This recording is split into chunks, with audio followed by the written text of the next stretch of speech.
Types of recursion. देखिए recursion कितने types के होते हैं, तो डिस्कस करते हैं टाइप्स ऑफ रिकर्शन।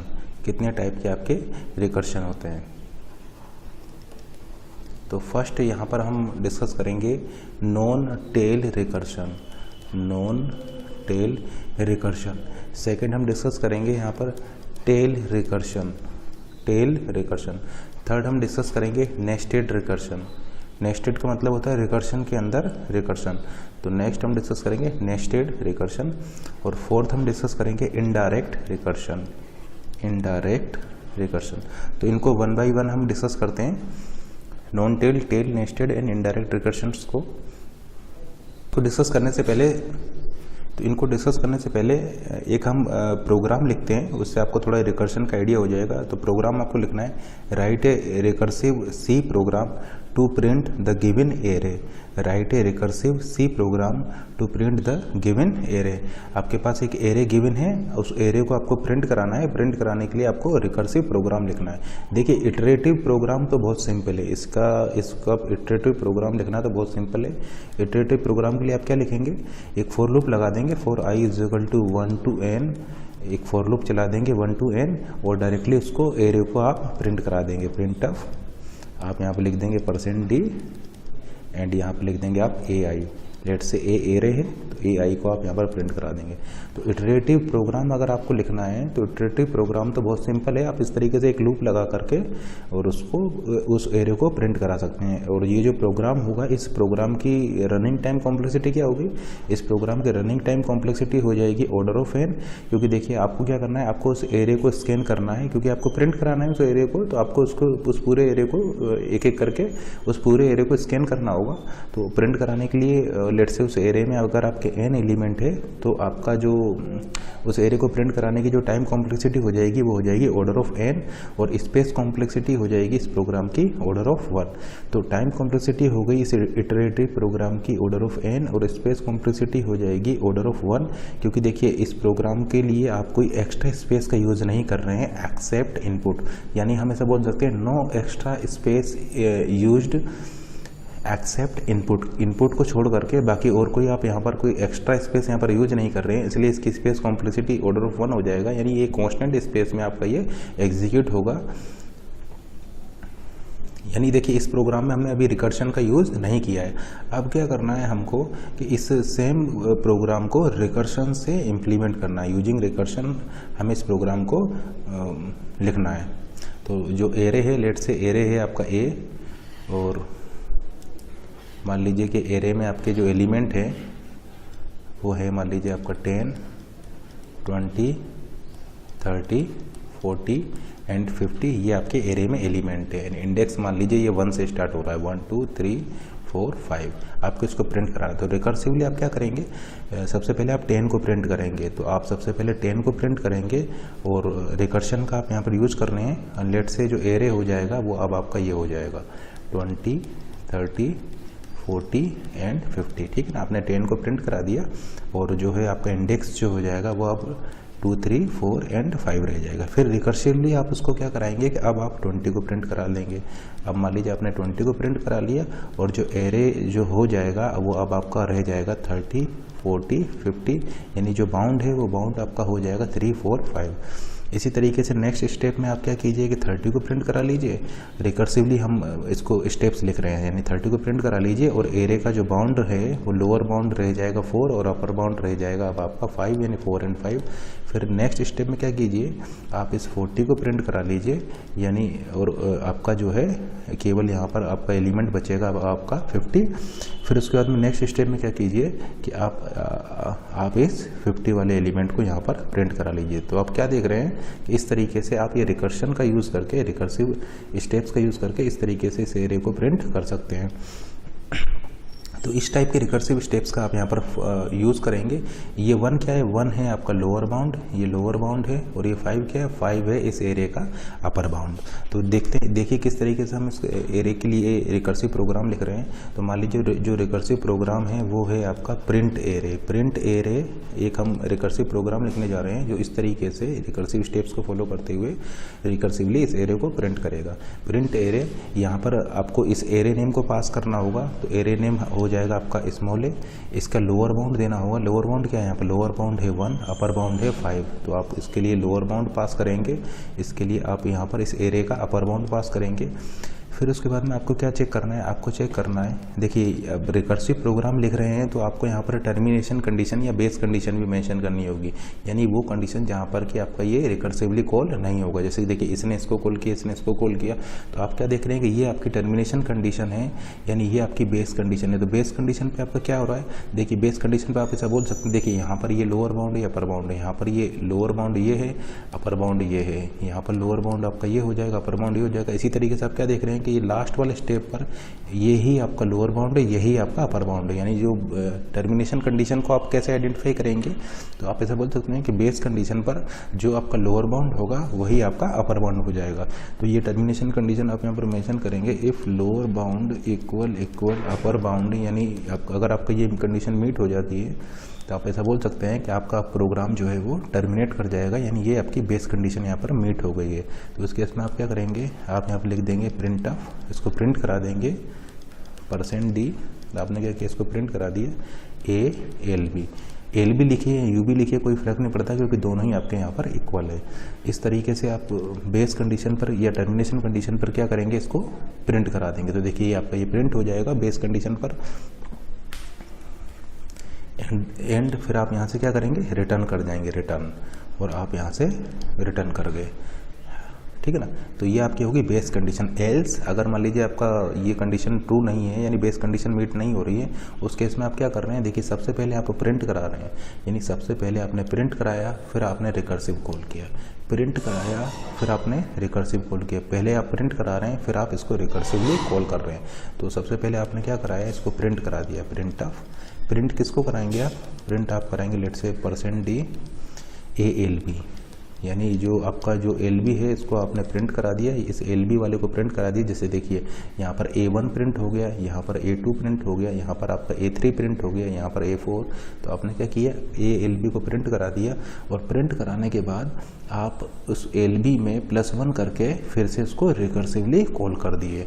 तो फिर नेक्स्ट स्टेप हो जाएगा, देखिए इसी फंक्शन को रिकर्सिवली आप यहाँ पर कॉल कर दिए, प्रिंट एरे, आपने लिखा है यहाँ पर प्रिंट एरे,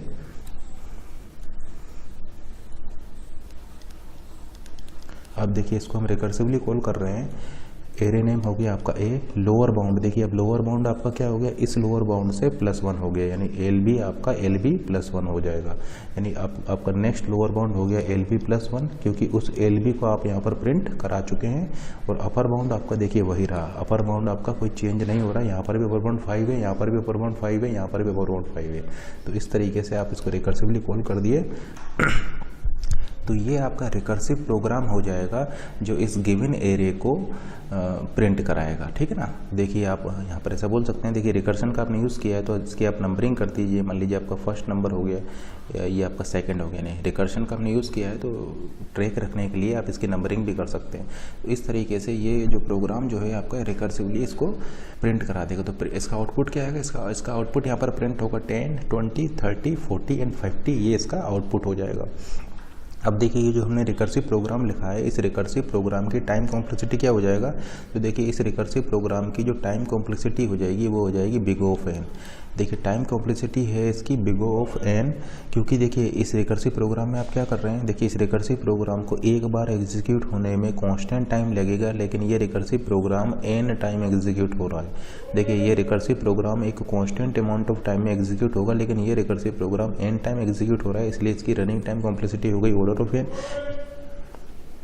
या दूसरे शब्दों में आप ऐसा बोल सकते हैं कि ये रिकर्सिव प्रोग्राम कितने टाइम कॉल होगा, अप्रोक्सीमेट n टाइम। ये दूसरे शब्दों में आप ऐसे बोल सकते हैं ये रिकर्सिव प्रोग्राम कितने टाइम कॉल होगा, ये अप्रोक्सीमेट n टाइम कॉल होगा।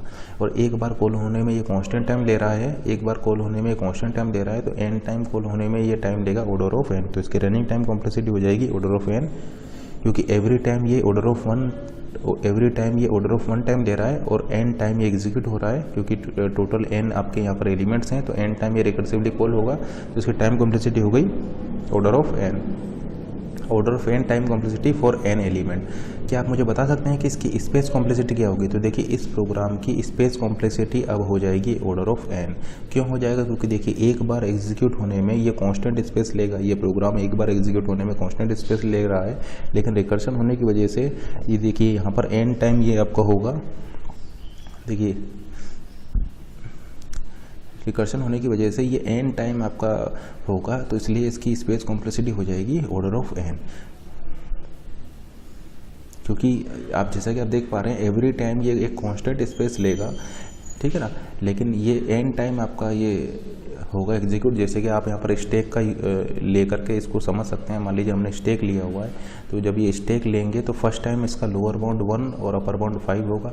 सेकंड टाइम आपका ये एग्जीक्यूशन में आ जाएगा 2 से लेकर 5 तक, तो ये 2-5 कॉल कर देगा 3-5 को, तो ये 2-5 स्टैक में चला जाएगा। फिर ये 3-5 वाला कॉल करेगा 4-5 को, तो 3-5 वाला स्टैक में चला जाएगा। फिर ये 4-5 वाला कॉल कर देगा 5-5 को, तो देखिए आपका 4-5 वाला स्टैक में चला गया और एग्जीक्यूशन में इस टाइम पर होगा आपका 5-5 जो कि बेस कंडीशन को मीट कर जाएगा। तो आप क्या देख रहे हैं यहाँ पर कि जो स्टैक की हाइट है, ये स्टैक की हाइट आ रही है ऑर्डर ऑफ एन की, और एक बार ये स्पेस लेगा कांस्टेंट स्पेस, और किस ऑर्डर में ये एक सेल ले रहा है आपका कांस्टेंट स्पेस, और ऐसे कितने सेल्स होंगे? Approximate order of n cell होंगे। तो आप ऐसा बोल सकते हैं कि जो स्टैक डेप्थ है या स्टैक की जो हाइट होगी वो ऑर्डर ऑफ एन की होगी, ऑर्डर ऑफ एन की होगी। इसलिए इसकी स्पेस कॉम्प्लेक्सिटी क्या होगी? इस प्रोग्राम की स्पेस कॉम्प्लेक्सिटी हो गई ऑर्डर ऑफ एन। जबकि आपने यहाँ पर क्या देखा था, अगर इस प्रोग्राम को आप इटरेटिवली एग्जीक्यूट कराते हैं, इटरेटिवली इसके लिए प्रोग्राम बनाते हैं, तो उस केस में टाइम कॉम्प्लेक्सिटी तो ऑर्डर ऑफ एन ही है, लेकिन स्पेस कॉम्प्लेक्सिटी आपका केवल ऑर्डर ऑफ 1 है। जबकि रिकर्सिव बनाने पर ये प्रोग्राम की space complexity order of n हो जा रही है, ठीक है ना। ये जो प्रोग्राम हमने लिखा था, इस प्रोग्राम की इटरेटिव प्रोग्राम जो लिखा था, इसका टाइम कॉम्प्लेक्सिटी थी आपका ऑर्डर ऑफ एन, और स्पेस कॉम्प्लेक्सिटी थी है इसकी ऑर्डर ऑफ 1। जबकि ये रिकर्सिव प्रोग्राम की टाइम कॉम्प्लेक्सिटी है ऑर्डर ऑफ एन और स्पेस कॉम्प्लेक्सिटी भी है ऑर्डर ऑफ एन, क्योंकि ये रिकर्शन होने की वजह से इसकी एन कॉपीज बनेंगी, अप्रोक्सीमेट एन कॉपीज बनेंगी, और ये जो स्टैक डेप्थ जो है, ये हाइट है, ये ऑर्डर ऑफ एन की होने की वजह से इसकी स्पेस कॉम्प्लेक्सिटी हो जाएगी ऑर्डर ऑफ एन। देख रहे हैं कि अगर इस प्रोग्राम को आप रिकर्सिवली बना रहे हैं तो आपका स्पेस की रिक्वायरमेंट बढ़ जा रही है, स्पेस ज़्यादा लग जा रहा है। टाइम तो सेम लग रहा है लेकिन स्पेस ज़्यादा हो जा रहा है, ठीक है ना। अब देखिए स्पेस कॉम्प्लेक्सिटी क्या होती है, हम ऑलरेडी बता चुके हैं। स्पेस कॉम्प्लेक्सिटी होती है extra amount of space required other than input, यानी इनपुट को छोड़ करके जो आपका एक्स्ट्रा स्पेस की जो आपकी रिक्वायरमेंट होगी वो इसकी स्पेस कॉम्प्लेक्सिटी होगी। तो जैसा कि आप यहाँ पर देख पा रहे हैं, ये तो आपके इनपुट हो जाएंगे, लेकिन इनको एग्जीक्यूट कराने में आपको एक कांस्टेंट स्पेस की रिक्वायरमेंट होगा। अब चूंकि ये रिकर्शन आपने यूज़ किया है, और रिकर्शन में देखिए इस तरीके से ये आपका कॉल होगा, इस तरीके से कॉल होगा, और फिर इस तरीके से ये आपका रिवर्स होकर वापस आएगा। यानी पहले ये इस तरीके से कॉल होता जाएगा और फिर रिवर्स होकर के इस तरीके से वापस आएगा। और हर लेवल पर आपको एक कांस्टेंट स्पेस की रिक्वायरमेंट होगी, क्योंकि ये देखिए कांस्टेंट स्पेस में लेगा, ये जो प्रोग्राम है कांस्टेंट स्पेस लेगा इनपुट को छोड़ते हुए। तो आपकी ऑर्डर ऑफ एन लेवल तक ये चूँकि जा रहा है, तो इसलिए इसकी स्पेस कॉम्प्लेक्सिटी हो जाएगी ऑर्डर ऑफ एन। सेल आपका एक कांस्टेंट स्पेस लेगा, ये वाला सेल भी कांस्टेंट स्पेस लेगा, लेकिन अप्रोक्सीमेट ऐसे कितने सेल होंगे? अप्रोक्सीमेट ऐसे ऑर्डर ऑफ एन सेल होंगे, इसलिए इसकी स्पेस कॉम्प्लेक्सिटी हो गई ऑर्डर ऑफ एन। तो इस रिकर्सिव अप्रोच का ड्रॉबैक क्या है? इस रिकर्सिव अप्रोच का ड्रॉबैक यही है कि यहाँ पर इसकी स्पेस कॉम्प्लेक्सिटी इंक्रीज हो जा रही है, और ये ठीक है ना। तो इस अप्रोच का डिसएडवांटेज यहाँ पर ये आया कि यहाँ पर अननेसेसरी इसकी स्पेस कॉम्प्लेक्सिटी इंक्रीज हो जा रही है, और आप यहाँ पर रिकर्सिवली इसको बैक ट्रैक भी कर रहे हैं। जैसे कि देखिए इस तरीके से आपने कॉल किया था, जैसे कि आप देख सकते हैं यहाँ पर आप इस तरीके से तो इनको कॉल कर रहे हैं, और फिर ये इस तरीके से आप इसको बैक ट्रैक करके आ रहे हैं। तो ये बैक ट्रैक होने की, ये अननेसेसरी आप इसको बैक ट्रैक कर रहे हैं, जबकि यहाँ पर बैक ट्रैक करने पर आपका कोई भी फ्रूटफुल काम आप यहाँ पर नहीं कर रहे हैं, ठीक है ना। तो अननेसेसरी आप यहाँ पर बैक ट्रैक कर रहे हैं। तो इसका ड्रॉबैक क्या है? इसका ड्रॉबैक ये है कि चूंकि यहाँ पर जो ये रिकर्सिव स्टेप है, ये जैसे कि आप देख पा रहे हैं ये रिकर्सिव स्टेप है, ये रिकर्सिव स्टेप लास्ट स्टेटमेंट है। तो लास्ट स्टेटमेंट होने की वजह से आप यहाँ पर अननेसेसरी बैक ट्रैक कर रहे हैं, बैक ट्रैकिंग की कोई ज़रूरत नहीं थी, और उसकी ही वजह से आपका जो स्पेस कॉम्प्लेक्सिटी है, यहाँ पर ये जो बैक ट्रैक कर रहे हैं इसकी कोई रिक्वायरमेंट नहीं थी। जैसे कि एक एग्जाम्पल से इसको देखते हैं। देखिए स्टार्टिंग में क्या होगा, आपका एल बी की वैल्यू 1 होगी और यू बी की वैल्यू आपका 5 होगा। तो आपने यहाँ पर पास किया 1 5 पास किया। देखिए ये इक्वल नहीं है तो आपका ये ए एल बी प्रिंट हो जाएगा, यानी आपका यहाँ पर आउटपुट में क्या होगा, पहली लाइन में आप ऐसा बोल सकते हैं आउटपुट में आपका 10 प्रिंट हो गया और दूसरी लाइन में ये रिकर्सिवली कॉल हो जाएगा। तो रिकर्सिवली कॉल किसको करेगा, ये रिकर्सिवली कॉल करेगा देखिए l b plus 1 u b, यानी ये रिकर्सिवली कॉल कर देगा आपका 2 5 को। अब देखिए फिर से आप ऐसा बोल सकते हैं कि ये इक्वल नहीं है, 2 इज़ नॉट इक्वल टू 5 है, यानी ये क्या करेगा, अब आपका ये 20 को प्रिंट करेगा और दूसरे स्टेप में आपका ये 3 5 को कॉल कर देगा। 3 5 में देखिए फिर से ये आपका ये 30 को प्रिंट कर देगा, 30 को प्रिंट कर देगा और सेकंड स्टेप में आपका ये आपका 4 5 को कॉल कर देगा। अब देखिए 4 5 में देखिए 4 5 में ये फर्स्ट स्टेप में आपका ये A4 को प्रिंट कर देगा, यानी 40 आपका यहाँ पर प्रिंट हो जाएगा, 40 आपका प्रिंट हो जाएगा और दूसरी लाइन में आपका ये इसको रिकर्सिवली कॉल कर देगा। तो आप क्या देख रहे हैं कि जो रिकर्सिव कॉल जा रही है ये सबसे लास्ट स्टेटमेंट है, सबसे लास्ट स्टेटमेंट में रिकर्सिव कॉल जा रही है, यानी यहाँ पर आपका 5 5 पर कॉल चली जाएगी। अब देखिए ये 5 5 वाला जब एग्जीक्यूट होगा तो 5 5 वाला एग्जीक्यूट होगा तो ये 5 = 5 हो जाएगा, यानी आपका ये यहाँ पर आप ऐसा बोल सकते हैं कि 50 को प्रिंट कराने के बाद में अब ये बैक ट्रैक करेगा। अब देखिए चूंकि ये रिकर्सिव स्टेप जो था ये आपका लास्ट स्टेटमेंट था, रिकर्सिव स्टेप जो था, जो यहाँ से आपने रिकर्सिव इसको कॉल किया है, रिकर्शन जो है यहाँ पर recursion is the last statement, तो यहाँ पर आपको बैक ट्रैक करने की ज़रूरत ही नहीं थी। जैसे कि देखिए 50 आपका प्रिंट हो गया। अब देखिए रिकर्शन आपका चूँकि यहाँ पर रिकर्सिव जो था, recursion is the last statement, तो देखिए बैक ट्रैक अगर आप यहाँ पर करेंगे, फिर यहाँ से बैक ट्रैक यहाँ पर करेंगे, फिर यहाँ से बैक ट्रैक यहाँ पर करेंगे, यहाँ से बैक ट्रैक आप यहाँ पर करेंगे, जैसे कि आप देख सकते हैं यहाँ पर हम बैक ट्रैक करके वापस यहाँ पर आए थे, ये इस तरीके से आप इसको बैक ट्रैक कर रहे हैं। देखिए यहाँ से बैक ट्रैक करके हम यहाँ तक आए थे, तो बैक ट्रैक करने की यहाँ पर कोई रिक्वायरमेंट ही नहीं है। देखिए प्रिंट तो आपका यहीं पर ही हो गया, देखिए 10 प्रिंट हो गया, फिर 20 प्रिंट हो गया, फिर 30 प्रिंट हो गया, 40 प्रिंट हो गया, फिर 50 प्रिंट हो गया, यानी प्रिंट तो आपका यहीं पर ही हो जा रहा है।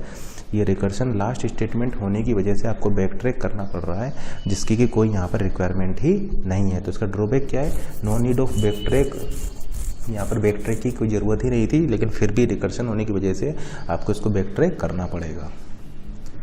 तो बैक ट्रैक हम क्यों कर, ठीक है ना, recursion is the last step, recursion is the last statement here, recursion is the last statement here, so no need of back track here. तो आप अननेसेसरी इसको बैक ट्रैक कर रहे हैं, जो कि इसका ड्रॉबैक है।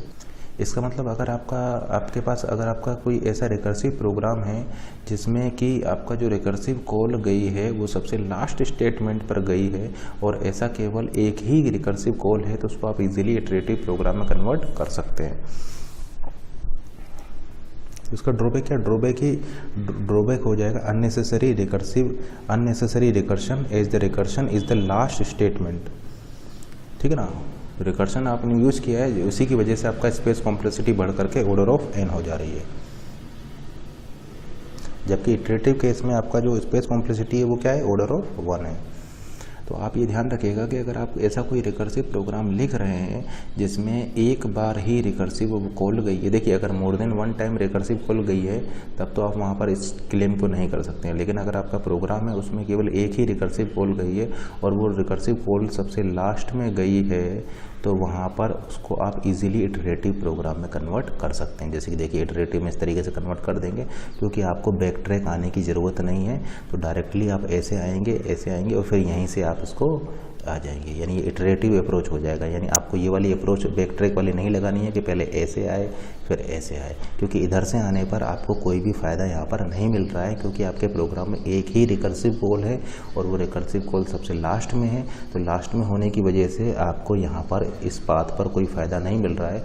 इसका मतलब अगर डायरेक्टली आप अगर ऐसे आ करके उसको लूप में कन्वर्ट कर देंगे तब भी आपका प्रोग्राम का आउटपुट सेम ही रहेगा, लेकिन स्पेस कॉम्प्लेक्सिटी आपका अब कम हो जाएगा। इसका मतलब इस टाइप के प्रोग्राम को आप इजीली इटरेटिव प्रोग्राम में कन्वर्ट कर सकते हैं। लेकिन मान लीजिए अगर आप फैक्टोरियल का प्रोग्राम लें तो फैक्टोरियल के प्रोग्राम में रिकर्शन आपको लेना पड़ेगा।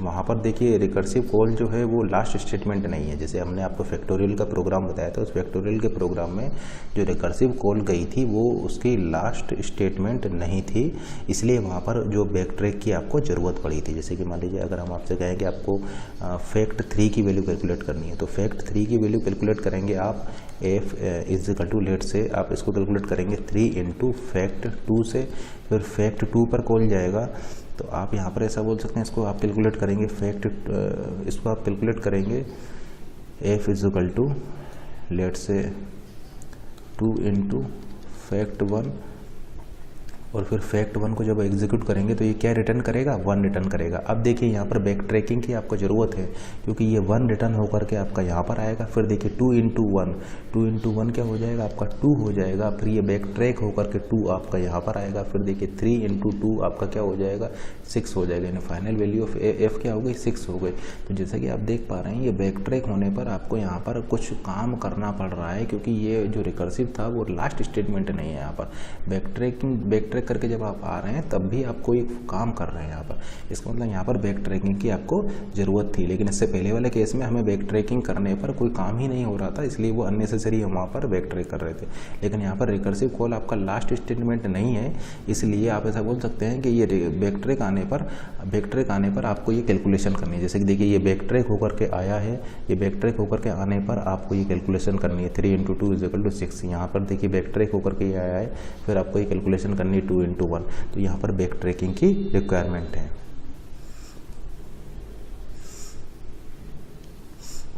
अब एक और प्रोग्राम लिखते हैं, write a recursive C program to print the given array in the reverse order. आपको रिकर्सिव सी प्रोग्राम लिखना है एक एरे को रिवर्स ऑर्डर में प्रिंट कराने के लिए। मान लीजिए हम एरे जो है वो सेम वही पुराना वाला एरे ले लेते हैं। एरे नेम मान लीजिए है आपका ए, एंड एरे है 10, 20, 30, 40 एंड 50, एंड लेट से इसका लोअर बाउंड है 1, 2, 3, 4, 5, लोअर बाउंड है 1, अपर बाउंड है 5, एरे नेम है ए, और इस एरे को आपको प्रिंट कराना है रिवर्स ऑर्डर में। इसके लिए आपको रिकर्सिव प्रोग्राम लिखना है। तो सबसे पहले तो हम इसके लिए इटरेटिव प्रोग्राम लिखते हैं। तो इटरेटिव प्रोग्राम तो इसके लिए सिंपल है, आप लूप चला दीजिए for i is equal to 1 to n, 1 से n तक आप इसके लिए लूप चला दीजिए, और डायरेक्टली आप यहाँ पर प्रिंट करा सकते हैं। प्रिंट आप किसको कराएंगे, प्रिंट आप करा देंगे a n minus I plus 1 को आप डायरेक्टली इसको प्रिंट करा दीजिए। तो ये आपका इस एरे को रिवर्स डायरेक्शन में प्रिंट कर देगा, यानी पहले 50, 40, 30, 20 एंड 10 इस ऑर्डर में आपका ये प्रिंट हो जाएगा, क्योंकि आप प्रिंट करा रहे हैं a n minus I plus 1 को। तो ये आपका रिवर्स डायरेक्शन में इसको प्रिंट करेगा। आई की वैल्यू जब यहाँ पर आप 1 लेंगे तो यहाँ पर इसकी वैल्यू क्या हो जाएगा, जैसे कि इस केस में 5 आएगा, फिर 4 आएगा, 3, 2, 1, तो ये रिवर्स ऑर्डर में इसको प्रिंट कराएगा। तो ये इटरेटिव प्रोग्राम हो जाएगा इस एरे को रिवर्स ऑर्डर में प्रिंट करने के लिए, जिसकी कि टाइम कॉम्प्लेक्सिटी है ऑर्डर ऑफ n और स्पेस कॉम्प्लेक्सिटी है ऑर्डर ऑफ 1। यानी इसकी टाइम कॉम्प्लेक्सिटी है इस प्रोग्राम की order of n, space complexity है ऑर्डर ऑफ 1। अब इस सेम प्रॉब्लम के लिए हम रिकर्सिव प्रोग्राम लिखने जा रहे हैं। तो आपको यहाँ पर क्या करना है, आपको यहाँ पर सबसे पहले तो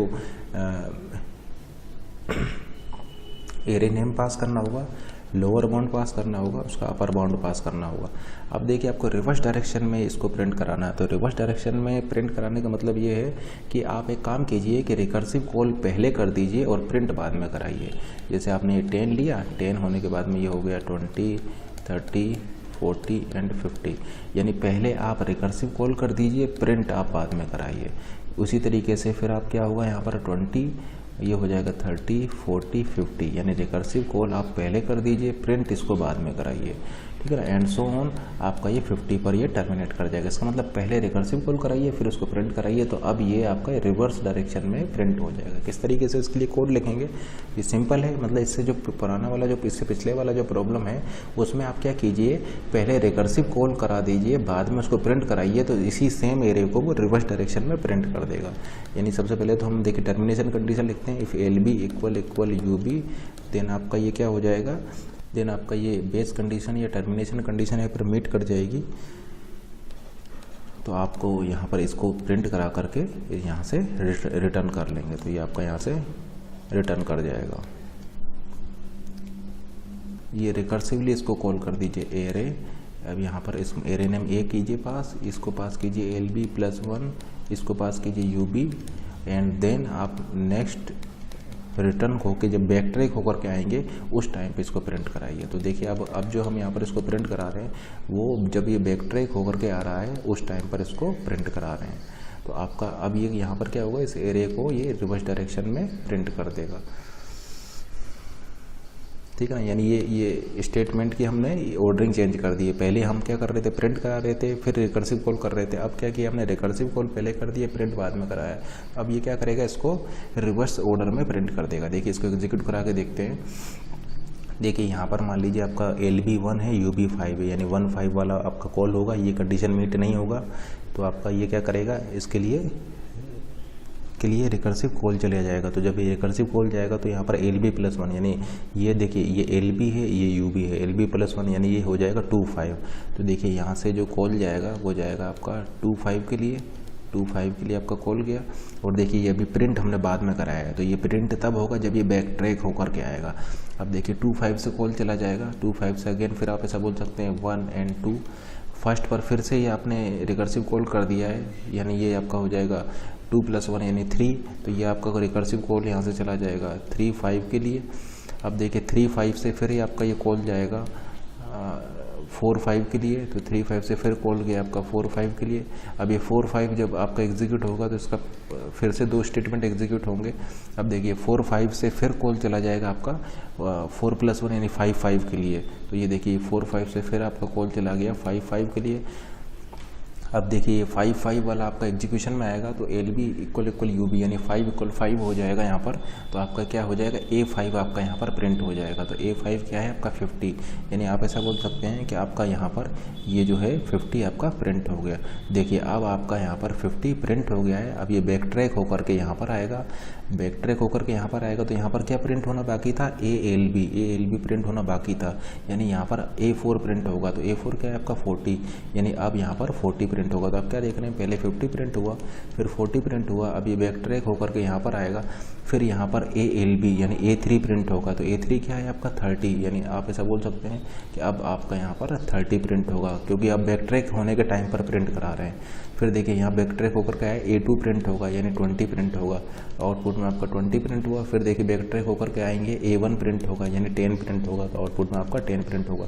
तो क्या देख रहे हैं आप कि ये इसको आपका ये रिवर्स डायरेक्शन में प्रिंट कर दे रहा है। इस प्रोग्राम की, इस रिकर्सिव प्रोग्राम की टाइम कॉम्प्लेक्सिटी हो जाएगी ऑर्डर ऑफ n, और स्पेस कॉम्प्लेक्सिटी भी हो जाएगी ऑर्डर ऑफ n, क्योंकि यहाँ पर जो आप स्टैक लेंगे उस स्टैक की जो डेप्थ होगी या जो इस स्टैक की जो हाइट होगी वो अप्रोक्सीमेट ऑर्डर ऑफ n की होगी।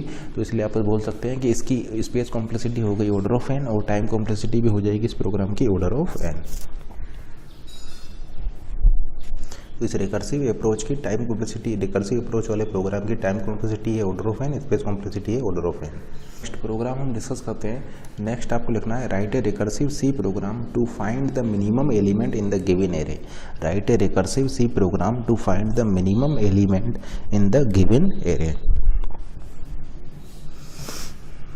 आपको रिकर्सिव प्रोग्राम लिखना है और उस एरे में आपको मिनिमम एलिमेंट जो है फाइंड आउट करना है। तो देखिए किस तरीके से इसके लिए रिकर्सिव प्रोग्राम लिखेंगे। तो मान लीजिए कि एक फंक्शन हम लिखने जा रहे हैं फाइंड मिन। फाइंड मिन क्या करेगा, रिकर्सिवली कॉल करेगा और मिनिमम एलिमेंट को फाइंड आउट करेगा। लेट से एरे नेम है A, इसका लोअर बाउंड है LB और एरे का अपर बाउंड है लेट से UB। अब देखिए टर्मिनेशन कंडीशन क्या होगी, टर्मिनेशन कंडीशन होगा LB = UB। लेट से आप मिनिमम फाइंड आउट करते आ रहे हैं, आपके पास एक एरे है, आपके पास एक एरे है, उस एरे में आपको मान लीजिए मिनिमम एलिमेंट फाइंड आउट करना है एंड रिकर्सिवली आप इसको कॉल करते आ रहे हैं। एंड लेट से जब LB = UB हो जाएगा तो आप ऐसा बोल सकते हैं कि वहाँ पर आप इसको टर्मिनेट कर देंगे। तो ये टर्मिनेशन कंडीशन हो जाएगा। मान लीजिए इफ़ LB = UB हो जाएगा, LB = UB, उस केस में आप ऐसा बोल सकते हैं कि आपका ये टर्मिनेशन कंडीशन हो जाएगी और उस केस में आप इसको प्रिंट करा देंगे, क्योंकि अगर ऐसा होता है, ऐसा हो रहा है, इसका मतलब वही एलिमेंट आपका क्या होगा, मिनिमम होगा। तो ये आपका क्या हो रहा है, ये एलिमेंट आपका मिनिमम हो जाएगा ALB। इसको आप क्या करेंगे, प्रिंट करा देंगे, क्योंकि आपको मिनिमम एलिमेंट को प्रिंट कराना है और आप फिर यहाँ से रिटर्न कर जाएंगे। तो आप यहाँ से रिटर्न कर गए। एल्स मान लीजिए अगर ऐसा नहीं है तो फिर आपको क्या करना पड़ेगा, फिर आपको एक कंडीशन यहाँ पर चेक करना पड़ेगा। इफ़ ALB, आपको क्या निकालना है, आपको यहाँ पर मिनिमम एलिमेंट निकालना है, मिनिमम एलिमेंट यहाँ पर निकालना है। मान लीजिए कि ALB is less then AUB। मान लीजिए जो ALB है वो छोटा है, AUB बड़ा है, आपको क्या निकालना है, मिनिमम। इसका मतलब ये तो कभी मिनिमम हो नहीं सकता है। देखिए ये आपका है LB, और ये है आपका यूबी। आपको क्या करना है, इस एरे में मिनिमम एलिमेंट निकालना है। आप क्या करेंगे, इसमें रिकर्सिवली कॉल करेंगे। रिकर्सिव कॉल आपका इस डायरेक्शन से भी जा सकता है, इस डायरेक्शन भी जा सकता है। इसका मतलब आप एलबी को भी इंक्रीज कर सकते हैं, आप यूबी को भी इंक्रीज कर सकते हैं। वर्स्ट केस ऐसा हो सकता है कि आप इधर से भी इंक्रीज करते आ रहे हैं, इधर से भी इंक्रीज करते आ रहे हैं, या लेट से कि एलबी और यूबी आपके इक्वल हो जाते हैं। इसका मतलब अगर वो केस आता है तो आप ऐसा बोल सकते हैं कि वही एलिमेंट आपका मिनिमम हो जाएगा, तो ये आपकी टर्मिनेशन कंडीशन हो जाएगा।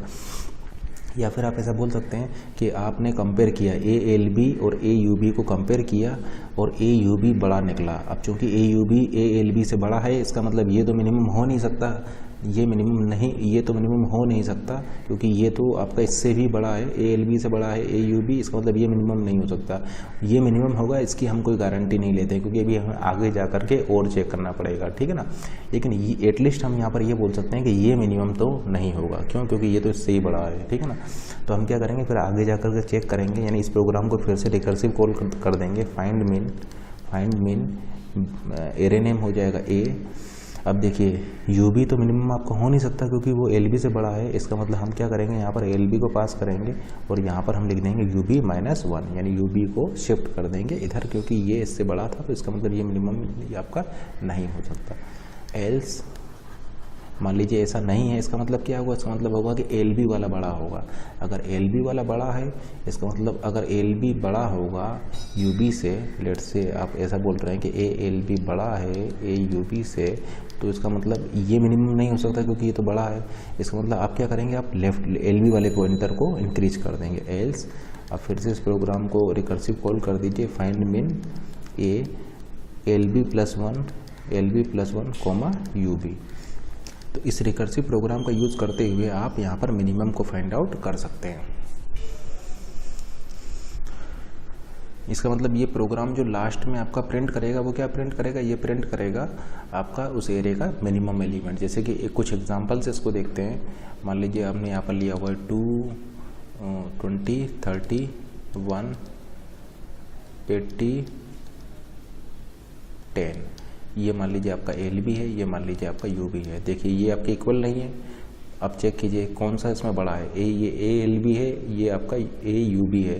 20, 10 यानी 20 आपका बड़ा है। अब चूँकि आपका 20 बड़ा है, ए एल बी बड़ा है, इसका मतलब ये फंक्शन फिर से रिकर्सिवली कॉल कर देगा और एल बी वाला पॉइंटर आपका बढ़ जाएगा। ये देखिए ये अभी यू बी है, एल बी वाला पॉइंटर बढ़ जाएगा। फिर देखिए इन दोनों में कंपेरिजन होगा, 30 और 10 में आपका कंपेरिजन होगा। बड़ा कौन सा है, बड़ा है आपका 30 वाला, है ना। इसका मतलब ये मिनिमम नहीं हो सकता। देखिए ए एल बी बड़ा है ए यू बी से, इसका मतलब फिर से आप इस एल बी वाले पॉइंटर को इंक्रीज कर देंगे, यानी अब आपका एल बी ये हो जाएगा।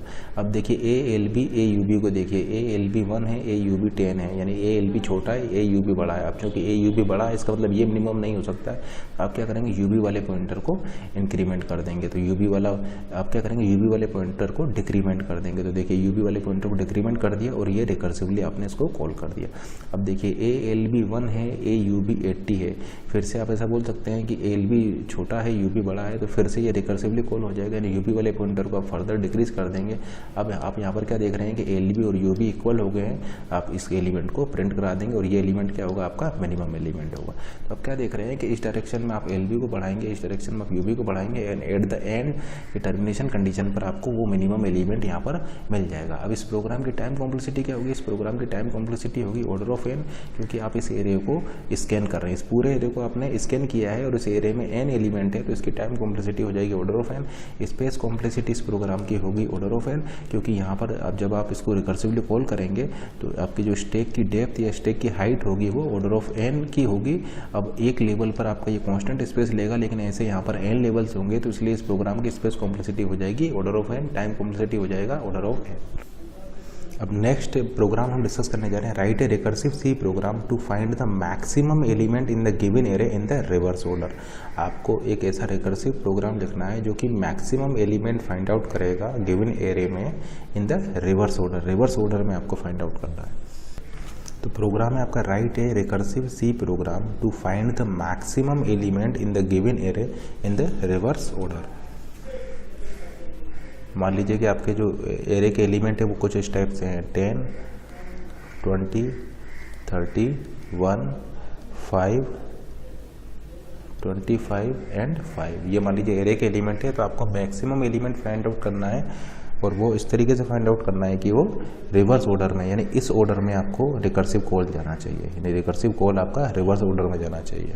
तो देखिए किस तरीके से आप इसके लिए रिकर्सिव प्रोग्राम लिखेंगे। देखिए मैक्सिमम एलिमेंट आपको फाइंड आउट करना है, तो आप 2 पॉइंटर लेंगे। ये आपका मान लीजिए LB पॉइंटर है, ये मान लीजिए आपका UB पॉइंटर है, ये lower bound upper bound and array name है मान लीजिए आपका A। आप सबसे पहले अब आपको किस डायरेक्शन में करना है रिकर्सिव कॉल, रिवर्स डायरेक्शन में आपको आना है, ठीक है ना। आपको मैक्सिमम एलिमेंट फाइंड आउट करना है इन the given array in the reverse direction, इस डायरेक्शन में आपको आना है।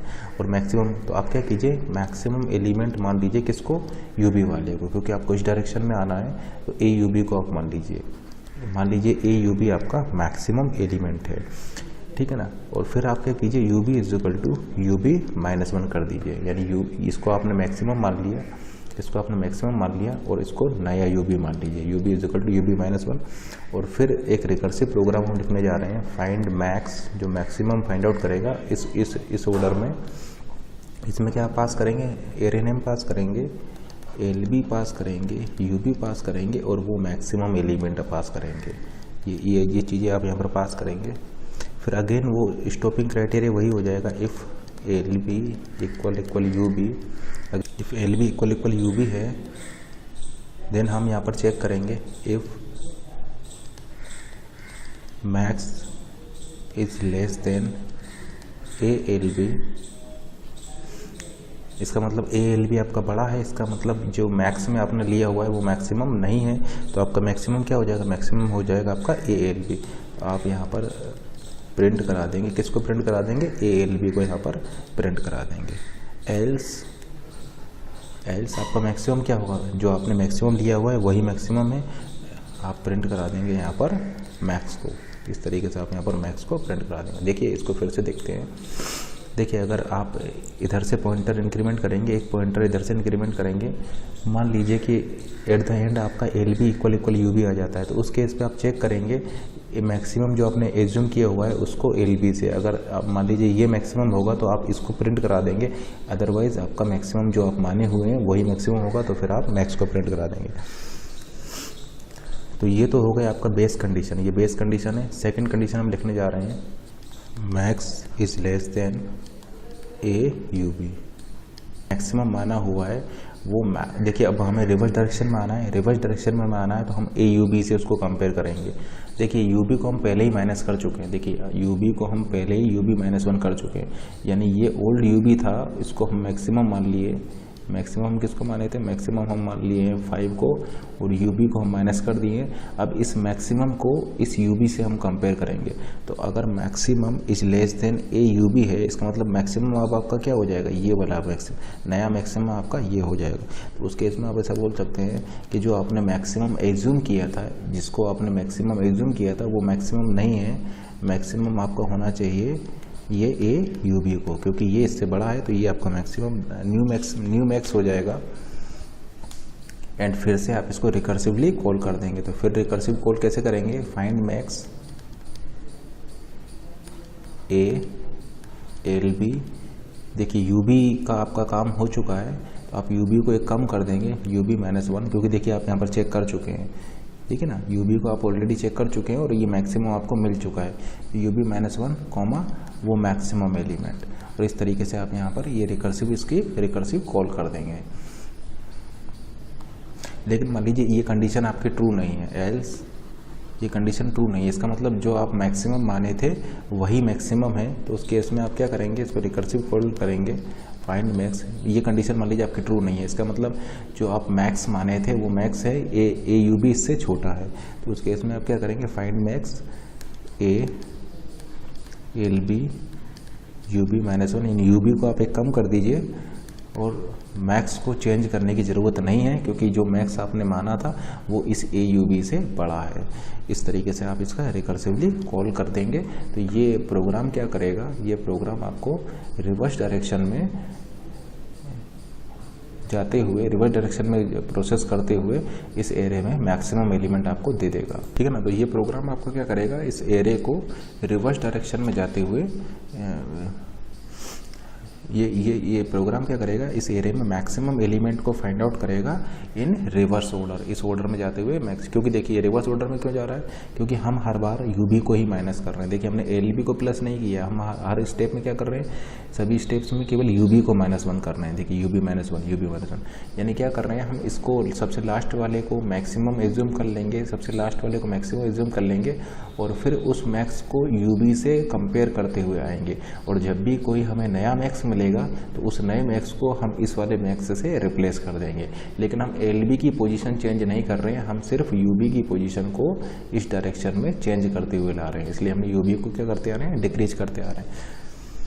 तो देखिए सबसे पहले आपका क्या होगा, मैक्स हो जाएगा, मैक्स की वैल्यू हो गई ए यूबी, यानी मैक्स हो गया आपका 5। फिर UB is equal to UB -1 आपने किया, यानी ये हो गया आपका यूबी। फिर आपने इस फंक्शन को कॉल किया, यहाँ पर देखिए एलबी आपका ये हो जाएगा, यूबी आपका ये वाला हो जाएगा। एलबी यूबी इक्वल नहीं है, फिर आप चेक करेंगे एलबी और यूबी आपके इक्वल यहाँ पर नहीं है। देखिए इसका नंबरिंग कर देते हैं, मान लीजिए है 1 2 3 4 5 6 एंड 7। तो आप यहाँ पर क्या देखें कि A7 आपका मैक्स हो जाएगा, A7 आपका मैक्स हो गया। यूबी हो जाएगा आपका 7 -1 यानी 6, यानी ये यूबी आपका 6 हो गया। ठीक है, 1 is not equal to 6, LB है 1, यूबी है 6, 1 6 इक्वल नहीं है।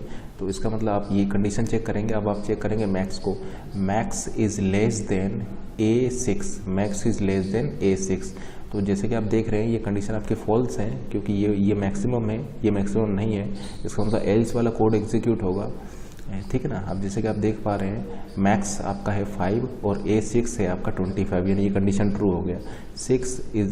ये कंडीशन ट्रू हो गई। 5 इज लेस देन A6 क्या है आपका 25, A6 क्या है आपका 25, ये कंडीशन ट्रू हो गया। इसका मतलब मैक्स क्या हो जाएगा, मैक्स आपका नया मैक्स हो जाएगा AUB, ठीक है ना। तो ये आपका 5 से क्या हो जाएगा, ये 5 से हो जाएगा 25। तो मैक्स जो आपका पहले 5 था वो 5 से हो जाएगा आपका 25 और फिर से रिकर्सिव कॉल चला जाएगा UB -1 के लिए। तो देखिए ये एरे A है, सेम एरे, LB आपका वही रहा, UB अब आपका एक कम हो गया और नया मैक्स हो गया आपका 25। तो नया मैक्स 25, UB -1 यानी 6 -1 यानी 5, LB यानी 1 और ये आपका एरे नेम, यानी नया UB हो जाएगा UB -1 यानी ये आपका ये 5 हो जाएगा। अब आप इसको रिकर्सिवली कॉल इस तरीके से करेंगे, ये आपका नया रिकर्सिवली कॉल आप करेंगे तो ये UB हो जाएगा। फिर से इस स्टेप को लगाइए, 1 is not equal to 5, 1 is not equal to 5, UB है आपका 5, LB है आपका 1। फिर चेक कीजिए इससे, max is less then AUB, 25 is less then A5, A5 क्या है आपका 5। तो कंडीशन क्या है आपके फॉल्स, एल्स वाला कोड एग्जीक्यूट होगा, यानी मैक्स आपका चेंज नहीं होगा। तो मैक्स आपका 25 ही रहा, LB 1 हो गया, UB -1 यानी 5 से ये क्या हो जाएगा आप 4 हो जाएगा, यानी आपका ये नया UB हो जाएगा।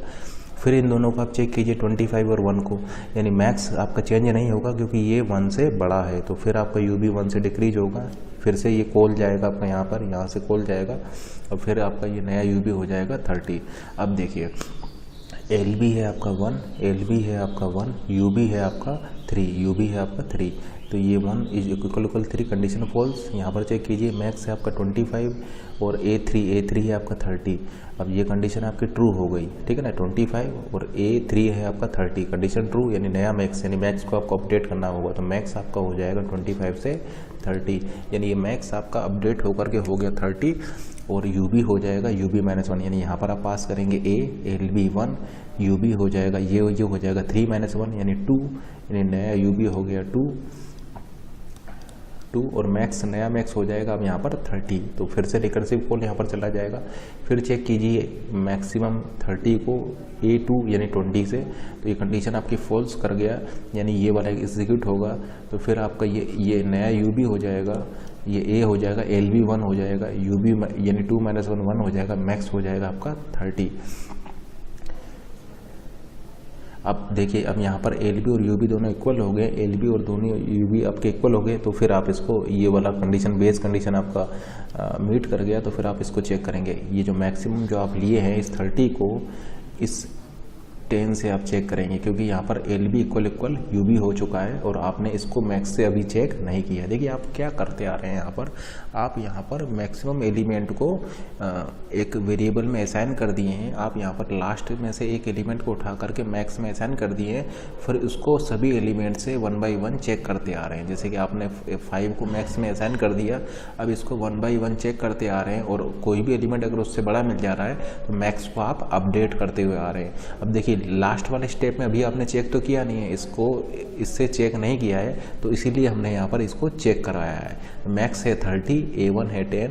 अब ये कंडीशन देखिए फेल कर गया, इसका मतलब जो मैक्सिमम एलिमेंट है वही मैक्सिमम है और आप यहाँ पर इसको 30 को प्रिंट कर देंगे तो ये प्रोग्राम 30 को यहाँ पर प्रिंट कर देगा। अब देखिए जो रिकर्सिव प्रोग्राम है इसकी टाइम कॉम्प्लेक्सिटी क्या होगी। इस रिकर्सिव प्रोग्राम की टाइम कॉम्प्लेक्सिटी हो जाएगी ऑर्डर ऑफ n और इस रिकर्सिव प्रोग्राम की स्पेस कॉम्प्लेक्सिटी भी होगी ऑर्डर ऑफ n। इस प्रोग्राम का आउटपुट क्या आएगा आपका 30 यहाँ पर प्रिंट हो जाएगा। लेकिन देखिए ये प्रोग्राम आपका वर्क नहीं करेगा, ये प्रोग्राम आपका वर्क नहीं करेगा अगर आपके एरे में केवल एक ही एलिमेंट हो। मान लीजिए आपके पास एक एरे है, उस एरे में केवल एक ही एलिमेंट है, तो ये प्रोग्राम वर्क नहीं करेगा। क्यों नहीं करेगा? क्योंकि आपने देखिए फर्स्ट स्टेप में आपने क्या किया है, UB को कम कर दिया। देखिए LB भी यही होगा, UB भी आपका यही होगा, तो UB -1 करते ही वो -1 हो जाएगा और फिर ये आपका प्रोग्राम वर्क नहीं करेगा। तो ये प्रोग्राम आपका वर्क करेगा अगर आपके एरे में मोर देन 1 एलिमेंट होंगे, यानी आपके जो नंबर ऑफ एलिमेंट जो आपके एरे में होना चाहिए वो 2 या 2 से ज़्यादा होंगे, तभी ये प्रोग्राम आपका वर्क करेगा। क्योंकि ये जो 2 लाइनें लिखी हुई हैं, इन 2 लाइनों की वजह से अगर आपके एरे में एक एलिमेंट होगा तो आपका वहाँ पर फिर ये आउटपुट रॉन्ग दे देगा। प्रोग्राम आपका वर्क करेगा अगर आपके एरे में मोर देन 1 एलिमेंट होंगे तो, अदरवाइज ये रॉन्ग आंसर देगा। एक और एग्जांपल से इसको देखते हैं। मान लीजिए आपके पास जो एरे है वो है आपका 2, 5, लेट्स से 80, 1, 50, 4, 25 ये मान लीजिए, और ये मान लीजिए है आपका LB, ये मान लीजिए है आपका UB, और आपने क्या किया, इस लास्ट वाले एलिमेंट को मैक्स मान लिया, तो मैक्स आपका हो गया 25 और फिर आपने UB को -1 कर दिया, यानी ये आपका नया UB हो गया। ठीक है ना, ये देखिए यहाँ पर आपने UB को -1 कर दिया तो ये नया UB हो गया। फिर आपने इस AUB यानी 4 को मैक्स से कंपेयर किया, तो आप कंपेयर करेंगे तो मैक्स आपका बड़ा है, इसका मतलब आपका ये वाला कोड एग्जीक्यूट होगा, यानी UB को आप शिफ्ट कर देंगे और मैक्स को आपका वही रहेगा। फिर देखिए AUB ये नया UB हो गया, AUB को आप मैक्स से कंपेयर किए, AUB को आप मैक्स से कंपेयर करेंगे तो ये कंडीशन आपका ट्रू हो जाएगा, यानी मैक्स को आपको अपडेट करके 50 करना होगा। मैक्स आपका अपडेट होकर के 50 हो जाएगा और आपका UB को UB -1 करेंगे तो ये आपका नया UB हो जाएगा। फिर इस AUB यानी 1 को 50 से कंपेयर करेंगे तो ये वाला कोड एग्जीक्यूट होगा और UB आपका ये हो जाएगा। फिर AUB यानी 5 को 50 से कंपेयर करेंगे तो अगेन फिर ये कोड एग्जीक्यूट होगा और आपका UB आपका यहाँ पर आ जाएगा, नया UB ये हो जाएगा। फिर इस AUB को 50 से यानी A2 को यानी इस 2 को 50 से कंपेयर करेंगे, AUB यानी 2 को 50 से कंपेयर करेंगे तो फिर ये कोड एग्जीक्यूट होगा और फिर आपका मैक्स आपका वही रहेगा जो पहले था और ये आपका UB आपका ये हो जाएगा। अब यहाँ पर देखिए UB = LB हो चुका है, UB = LB यानी बेस कंडीशन आपका मीट हो गया है। फिर यहाँ पर आपको चेक करना होगा इस मैक्स को ALB या AUB से, क्योंकि दोनों ही यहाँ पर इक्वल है, तो 80 और 50 देखिए कंडीशन ट्रू हो गया, ये आपका 50 है, ये आपका 80 है, यानी आपको मैक्स को अपडेट करना होगा। इसके बाद आप ऐसा बोल सकते हैं कि मैक्सिमम एलिमेंट ये नहीं होगा, मैक्सिमम एलिमेंट ये होगा, इसीलिए आपने यहाँ पर इसको प्रिंट कराया, तो अब आपके यहाँ पर आउटपुट में 80 प्रिंट हो जाएगा। टेल रिकर्शन, तो टेल रिकर्शन का एक एग्जाम्पल लेते हैं। तो एक रिकर्सिव प्रोग्राम लिख रहे हैं हम, वो टेल रिकर्शन का एग्जाम्पल है टेल n, एंड ये हम लिख रहे हैं यहाँ पर base condition if n is less than equal to 0, if n is less than equal to 0 return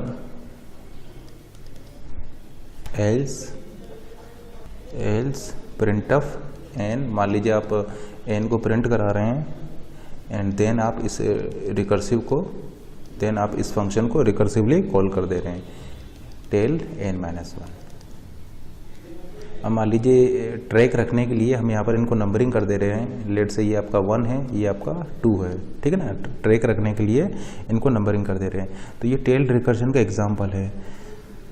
अब टेल्ड रिकर्शन में आप कैसे आइडेंटिफाई करेंगे कि ये आपका टेल्ड रिकर्शन होगा? तो टेल्ड रिकर्शन में सबसे पहली कंडीशन तो आप चेक करेंगे कि केवल आपका उस प्रोग्राम में एक ही रिकर्सिव कॉल होगी। जैसा कि आप देख पा रहे हैं यहाँ पर आपका केवल एक ही रिकर्सिव कॉल है, ठीक है ना। टेल्ड रिकर्शन के केस में आपका केवल एक ही रिकर्सिव कॉल है। दूसरा, जो टेल रिकर्शन में जो आपका रिकर्सिव कॉल होगी वो आपका उस प्रोग्राम का लास्ट स्टेटमेंट होगी।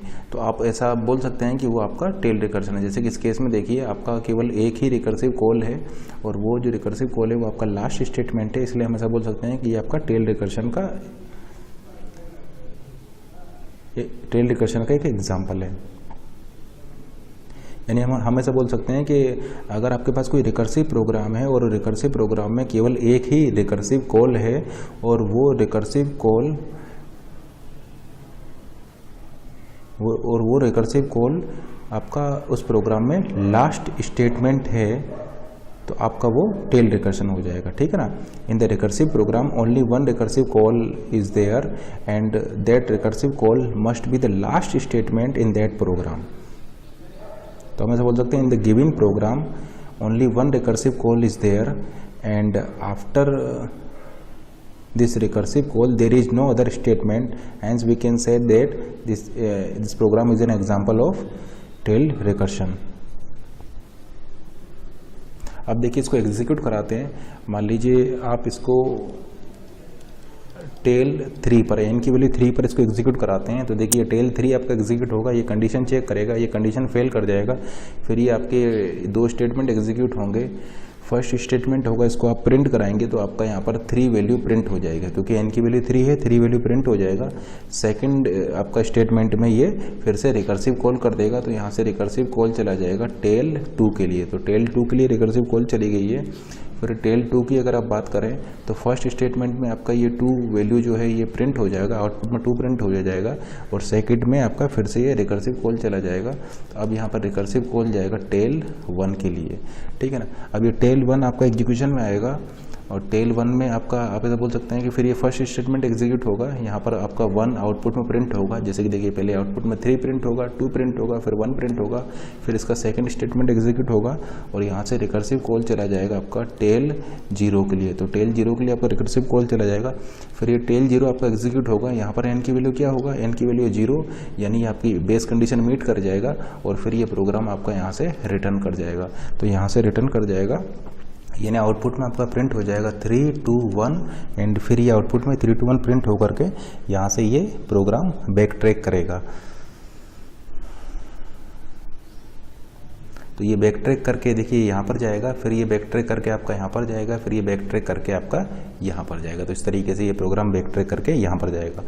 तो आप यहाँ पर क्या देख रहे हैं, इस टेल रिकर्शन का ड्रॉबैक क्या है? ड्रॉबैक ये है कि अननेसेसरी आपका स्पेस का यहाँ पर वेस्टेज हो रहा है। देखिए इसकी टाइम कॉम्प्लेक्सिटी भी ऑर्डर ऑफ एन है, स्पेस कॉम्प्लेक्सिटी भी ऑर्डर ऑफ एन है, लेकिन अगर आप इसको इटरेटिव बनाएंगे तो इसकी स्पेस कॉम्प्लेक्सिटी हो जाएगी ऑर्डर ऑफ 1 और रनिंग टाइम कॉम्प्लेक्सिटी होगी ऑर्डर ऑफ एन, ठीक है ना। ये रिकर्सिव प्रोग्राम हमने लिखा है, इसकी स्पेस कॉम्प्लेक्सिटी है order of n, time complexity भी है ऑर्डर ऑफ एन, लेकिन अगर आप इसका इटरेटिव प्रोग्राम लिखेंगे तो उसका टाइम कॉम्प्लेक्सिटी हो जाएगी ऑर्डर ऑफ एन, लेकिन स्पेस कॉम्प्लेक्सिटी हो जाएगी ऑर्डर ऑफ 1। तो आप देख रहे हैं यहाँ पर अननेसेसरी वेस्टेज ऑफ स्पेस आपका हो रहा है, स्पेस आप ज़्यादा कंज्यूम कर रहे हैं इस रिकर्शन की वजह से।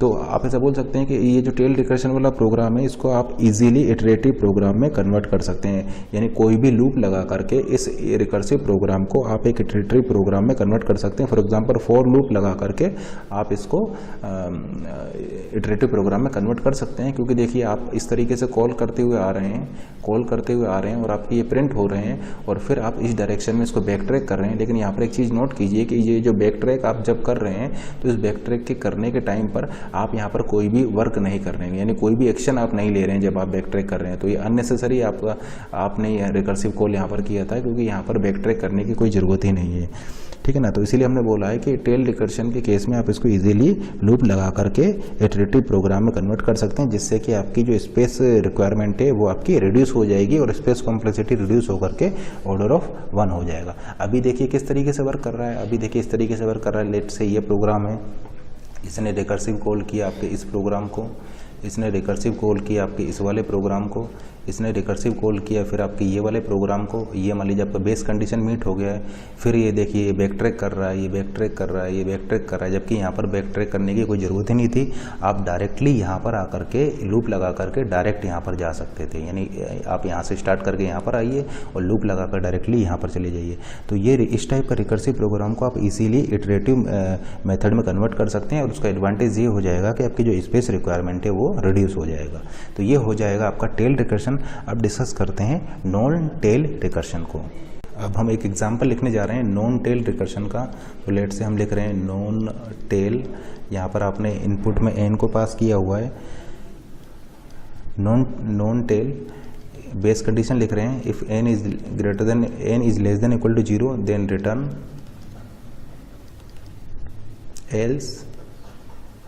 Else non tail n-1 print n। अब देखिए ये आपका एक नॉन टेल रिकर्शन का एग्जांपल हो जाएगा, क्योंकि देखिए जो रिकर्सिव कॉल है वो आपके यहाँ पर 2 बार गई है, एक तो यहाँ पर गया है, एक यहाँ पर गया है। तो आप ऐसा बोल सकते हैं कि चूंकि इसमें 2 बार आपका रिकर्सिव कॉल चला गया है, इसलिए टेल तो हो नहीं सकता, क्योंकि टेल के लिए कंडीशन क्या था, केवल एक ही रिकर्सिव कॉल होना चाहिए और वो रिकर्सिव कॉल लास्ट स्टेटमेंट होना चाहिए, तब हम बोलेंगे कि वो टेल रिकर्शन था। इसका मतलब ये कौन सा रिकर्शन हो जाएगा, ये नॉन टेल रिकर्शन हो जाएगा। लेट से यहाँ पर ट्रैक रखने के लिए इनकी नंबरिंग कर देते हैं 1 2 3, ताकि आप इजीली यहाँ पर इसको ट्रैक कर पाएँ। इसका मतलब यहाँ पर जब आप बैक ट्रैक करके आएंगे तो इस केस में आपको बैक ट्रैक की रिक्वायरमेंट होगी। जैसे कि मान लीजिए आप यहाँ से स्टार्ट कर रहे हैं, फिर इसको कॉल करके आप यहाँ पर आए, इसको कॉल करके आप यहाँ पर आए, फिर आप बैक ट्रैक करेंगे, तो यहाँ पर बैक ट्रैकिंग की रिक्वायरमेंट होगी, क्योंकि बैक ट्रैक करने के बाद में आप यहाँ पर कोई टास्क यहाँ पर परफॉर्म कर रहे हैं। इसलिए इस केस में ये जो बैक ट्रैक जो आप करेंगे वो बेकार नहीं जाएगा। जबकि प्रीवियस केस में क्या था कि आप अननेसेसरी बैक ट्रैक कर रहे थे, वहाँ पर बैक ट्रैक करने की कोई ज़रूरत ही नहीं थी। तो इसको एक एग्जांपल से देखते हैं। मान लीजिए हम फिर से वही एग्जांपल ले लेते हैं। मान लीजिए हम नॉन टेल 3 के लिए यहाँ पर कॉल जनरेट करते हैं। नॉन टेल 3, n की वैल्यू क्या है, यहाँ पर 3 है। n की वैल्यू चूँकि 3 है, देखिए यहाँ पर आपका जो कंडीशन फॉल्स हो गया, ये 3 स्टेटमेंट आपके यहाँ पर एग्जीक्यूट होंगे। n की वैल्यू क्या है, यहाँ पर n की वैल्यू है आपका, इस केस में n की वैल्यू हो जाएगी 3। आप ये 3 स्टेटमेंट को यहाँ पर एग्जीक्यूट करेंगे। फर्स्ट स्टेटमेंट हो जाएगा आपका n-1, यानी आपका देखिए यहाँ से कॉल जा चुका है, कॉल आपका चला जाएगा n-1, यानी NT2 के लिए कॉल चला जाएगा यहाँ से, ठीक है ना। NT2 के लिए आपका यहाँ पर कॉल चला जाएगा, यानी एग्जीक्यूशन में क्या आ जाएगा, एग्जीक्यूशन में आ जाएगा आपका NT2। यहाँ पर n की वैल्यू क्या है, n की वैल्यू 2 है, फिर से कंडीशन फॉल्स हो जाएगा। फिर ये देखिए NT2 के लिए फर्स्ट स्टेटमेंट से रिकर्सिव कॉल चला जाएगा, तो यहाँ से फिर आपका रिकर्सिव कॉल चला गया NT1 के लिए, ठीक है ना। यहाँ पर हम ये NT1 के लिए रिकर्सिव कॉल चला जाएगा। एंड लेट से यहाँ पर हम आउटपुट लिख रहे हैं, इस प्रोग्राम को जो आउटपुट आएगा उसको हम यहाँ पर लिखने जा रहे हैं। अब देखिए NT1 पर ये कॉल चला गया है, तो अब आपका NT1 एग्जीक्यूशन में आ जाएगा और NT2 स्टैक में चला जाएगा। एंड लेट से इस साइड हम स्टैक भी लेते जा रहे हैं, स्टैक में इसको साइड हमने स्टैक ले लिया। तो देखिए NT3 आपका एग्जीक्यूशन में था, NT3 आपका एग्जीक्यूशन में था, NT3 ने कॉल किया था NT2 को, तो एग्जीक्यूशन में NT2 आ गया, NT3 स्टैक में चला गया। NT2 ने कॉल किया NT1 को, यानी NT2 जो है वो आपका स्टैक में चला गया, एग्जीक्यूशन में आ गया इस समय NT1 एग्जीक्यूशन में आएगा, n की वैल्यू NT1 के लिए 1 होगा। अब देखिए यहाँ से फिर ये रिकर्सिव कॉल जाएगा, तो NT1 का फर्स्ट लाइन में आपका ये फिर से रिकर्सिव कॉल पर चला जाएगा, और ये यहाँ से रिकर्सिव कॉल चला जाएगा आपका NT0 के लिए, तो NT1 ने NT0 को कॉल कर दिया, तो आपका स्टैक में चला गया NT1 और एग्जीक्यूशन में आ गया NT0 के लिए। देखिए n की वैल्यू क्या होगी, n की वैल्यू 0 होगी, कंडीशन मीट कर गया, यानी ये यहाँ से रिटर्न कर जाएगा, यानी ये आपका ये वाला यहाँ से रिटर्न कर गया, ठीक है ना। NT0 आपका फिनिश हो चुका है और ये यहाँ से रिटर्न करेगा। रिटर्न करके देखिए आपका यहाँ पर आएगा, क्योंकि यहीं से ही आपका कॉल हुआ था, तो आपका स्टैक से क्या होगा, स्टैक से NT1 पॉप होगा, स्टैक से NT1 पॉप होगा और NT1 का सेकंड लाइन एग्जीक्यूट होगी। सेकंड लाइन में आप क्या करा रहे हैं, इसको प्रिंट करा रहे हैं, तो यहाँ पर n की वैल्यू जो 1 है वो आपका यहाँ पर प्रिंट हो जाएगा। तो आउटपुट में देखिए आपका 1 यहाँ पर प्रिंट हो जाएगा। उसके बाद में इसे NT1 के लिए थर्ड लाइन एग्जीक्यूट होगी। थर्ड लाइन है आपका NT-1, n की वैल्यू 1 है, यानी यहाँ से कॉल जाएगा आपका फिर से NT0 के लिए। अब NT0 के लिए आपको कॉल जाएगा, तो आप ऐसा बोल सकते हैं कि NT1 ने NT0 को कॉल कर दिया है, यानी स्टैक में क्या आ जाएगा, स्टैक में आ जाएगा आपका NT1। स्टैक में देखिए NT1 आ चुका है, NT0 एग्जीक्यूशन में आ जाएगा। अब देखिए एन टी जीरो के लिए एन की वैल्यू क्या है, 0 है, तो अगेन फिर एन टी जीरो में ये बेस कंडीशन ट्रू हो जाएगा और ये वाला फंक्शन यहाँ से रिटर्न कर जाएगा। तो ये देखिए ये एन टी जीरो आपका हो गया है, ये रिटर्न करके कहाँ पर आएगा, जहाँ से ये कॉल हुआ था, तो आपका ये आपका रिटर्न करके यहाँ पर आ जाएगा। और फिर आपका स्टैक से क्या होगा, स्टैक से NT1 को आप पॉप करेंगे और एग्जीक्यूशन में NT1 आएगा। अब देखिए NT1 आपका कंप्लीट हो चुका है, NT1 चूँकि कंप्लीट हो चुका है तो ये रिटर्न होकर के वहाँ पर आएगा जहाँ से कॉल हुआ था। अब चूँकि ये यहाँ से कॉल हुआ था तो यहाँ पर आपका रिटर्न होकर के आएगा। अब NT2 जो है वो आप स्टैक से पॉप करेंगे और एग्जीक्यूशन में लाएंगे। NT2 में देखिए सेकेंड लाइन एग्जीक्यूट होगी, सेकेंड लाइन है प्रिंट n की वैल्यू क्या है यहाँ पर 2, यानी आउटपुट में आपका यहाँ पर 2 प्रिंट हो जाएगा। तो देखिए 1 के बाद आपका आउटपुट में आप बोल सकते हैं यहाँ पर 2 प्रिंट हो जाएगा। फिर NT2 की थर्ड लाइन एग्जीक्यूट होगी। NT2 की थर्ड लाइन क्या है, NT(n-1), यानी NT(n-1), n की वैल्यू 2 है यानी NT1 हो जाएगा यहाँ पर, यानी NT2 ने फिर से NT1 को कॉल कर दिया है। तो NT2 जो है अब देखिए NT2 ने NT1 को कॉल कर दिया है तो NT2 आपका स्टैक में चला जाएगा। तो देखिए स्टैक में चला गया आपका NT2 और एग्जीक्यूशन में आ जाएगा आपका NT1 आपका एग्जीक्यूशन में आ जाएगा।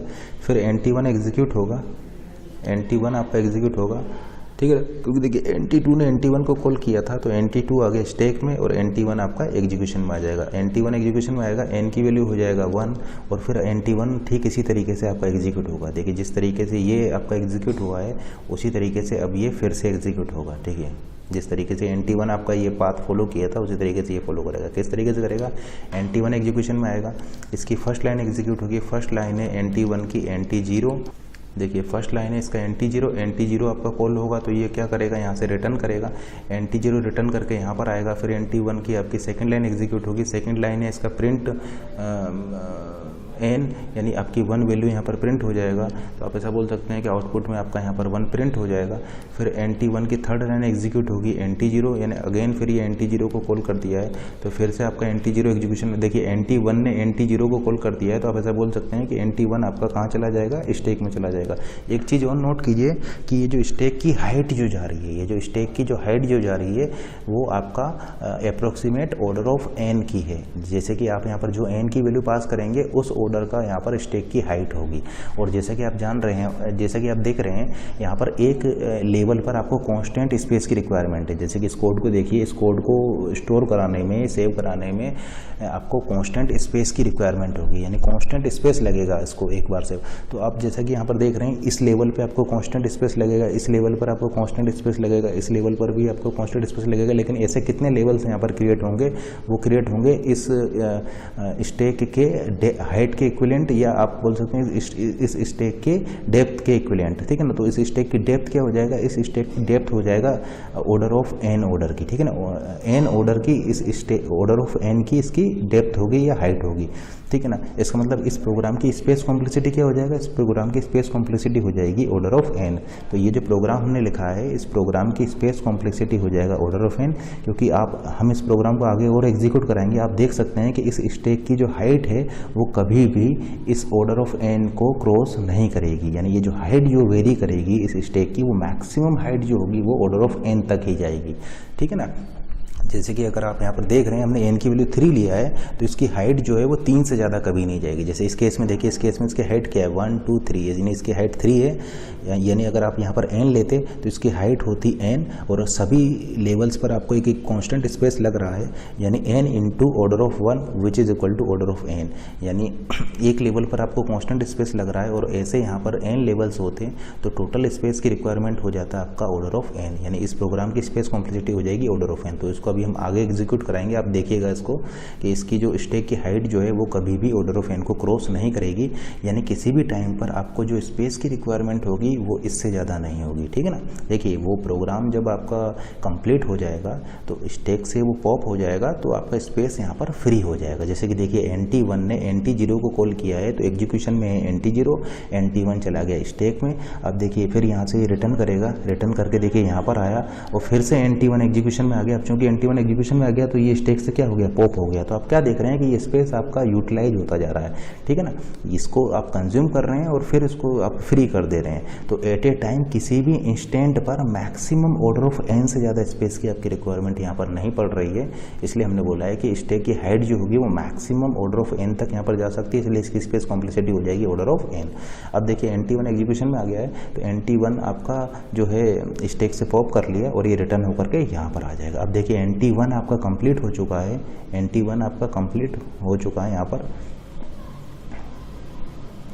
NT1 आपका कंप्लीट हो चुका है तो कंट्रोल रिटर्न होकर के आएगा आपका यहाँ पर, क्योंकि NT1 आपका कंप्लीट हो चुका है। अब देखिए NT2 को अब बात करें तो NT2 भी आपका यहाँ पर कंप्लीट हो चुका है। देखिए तीनों स्टेटमेंट NT2 के एग्जीक्यूट हो चुके हैं, इसका मतलब आप स्टैक से NT2 को पॉप कीजिए और देखिए NT2 एग्जीक्यूशन में आएगा और NT2 भी आपका कंप्लीट हो चुका है। अब NT2 भी आपका कंप्लीट हो चुका है तो कंट्रोल रिटर्न होकर के जाएगा NT3 पर, यानी आप स्टैक से NT3 को पॉप करेंगे और एग्जीक्यूशन में आ जाएगा NT3।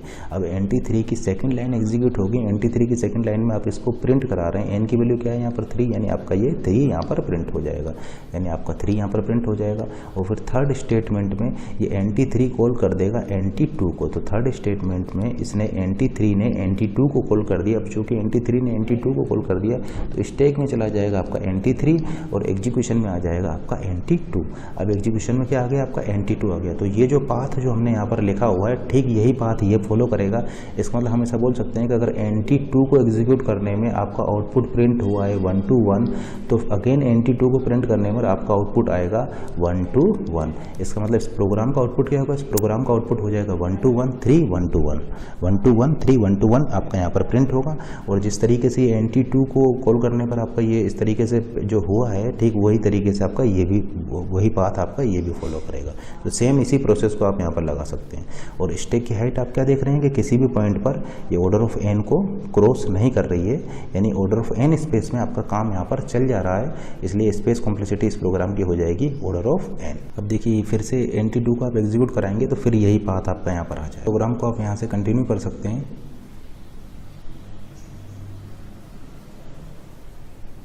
देखिए इसको हम यहाँ पर लिख दे रहे हैं, ठीक है ना। तो जैसे ये आपका कॉल हुआ है, ठीक उसी तरीके से ये वाला NT2 भी यहाँ पर कॉल हो जाएगा। तो देखिए किस तरीके से होगा, आप यहाँ पर NT2 को हम एग्जीक्यूट करा रहे हैं तो देखिए ये होगा NT2। अब देखिए NT2 एग्जीक्यूट होगा तो फिर से ये 3 स्टेटमेंट इसके एग्जीक्यूट होंगे। फर्स्ट स्टेटमेंट में फिर से ये कॉल चला जाएगा NT1 के लिए, NT1 कॉल कर दिया है तो NT2 आपका स्टैक में आ जाएगा। देखिए NT2 आपका स्टैक में आ गया और NT1 एग्जीक्यूशन में आएगा। NT1 आपका एग्जीक्यूशन में आएगा तो फिर से इसका फर्स्ट लाइन में NT0 पर कॉल चला जाएगा, NT0 पर आपका कॉल चला गया, यानी NT1 आपका देखिए स्टैक में चला जाएगा। जैसे कि फिर देख सकते हैं फिर से यहाँ पर मैक्सिमम हाइट पर ये अभी जा चुका है, ये स्टैक फिर से मैक्सिमम हाइट पर जा चुका है जो कि ऑर्डर ऑफ n की होगी, इसीलिए हमने बोला था स्पेस कॉम्प्लेक्सिटी इसका ऑर्डर ऑफ n होगा। अब देखिए NT0 जब एग्जीक्यूट होगा तो यहाँ से रिटर्न कर जाएगा, देखिए रिटर्न करके आपका यहाँ पर आएगा। फिर NT1 एग्जीक्यूशन में आएगा, ये पॉप होगा, इसका सेकंड लाइन एग्जीक्यूट होगी। सेकंड लाइन में इस n की वैल्यू प्रिंट होगी, n की वैल्यू 1 है तो आपका यहाँ पर 1 प्रिंट होगा। तो देखिए आपका फिर से यहाँ पर 1 प्रिंट हुआ, ये 1 आपका यहाँ पर प्रिंट होगा। फिर थर्ड लाइन एग्जीक्यूट होगी NT0 और फिर से ये सेम वाला पाथ फॉलो करेगा। NT0 फिर से यहाँ से रिटर्न करेगा, रिटर्न करके यहाँ पर आएगा। अब देखिए NT0 आपका कंप्लीट हो चुका है, NT1 भी आपका कंप्लीट हो चुका है। NT1 आपका स्टैक से पॉप करेंगे और ठीक वही प्रोसेस आप फिर से फॉलो करेंगे, ठीक है ना।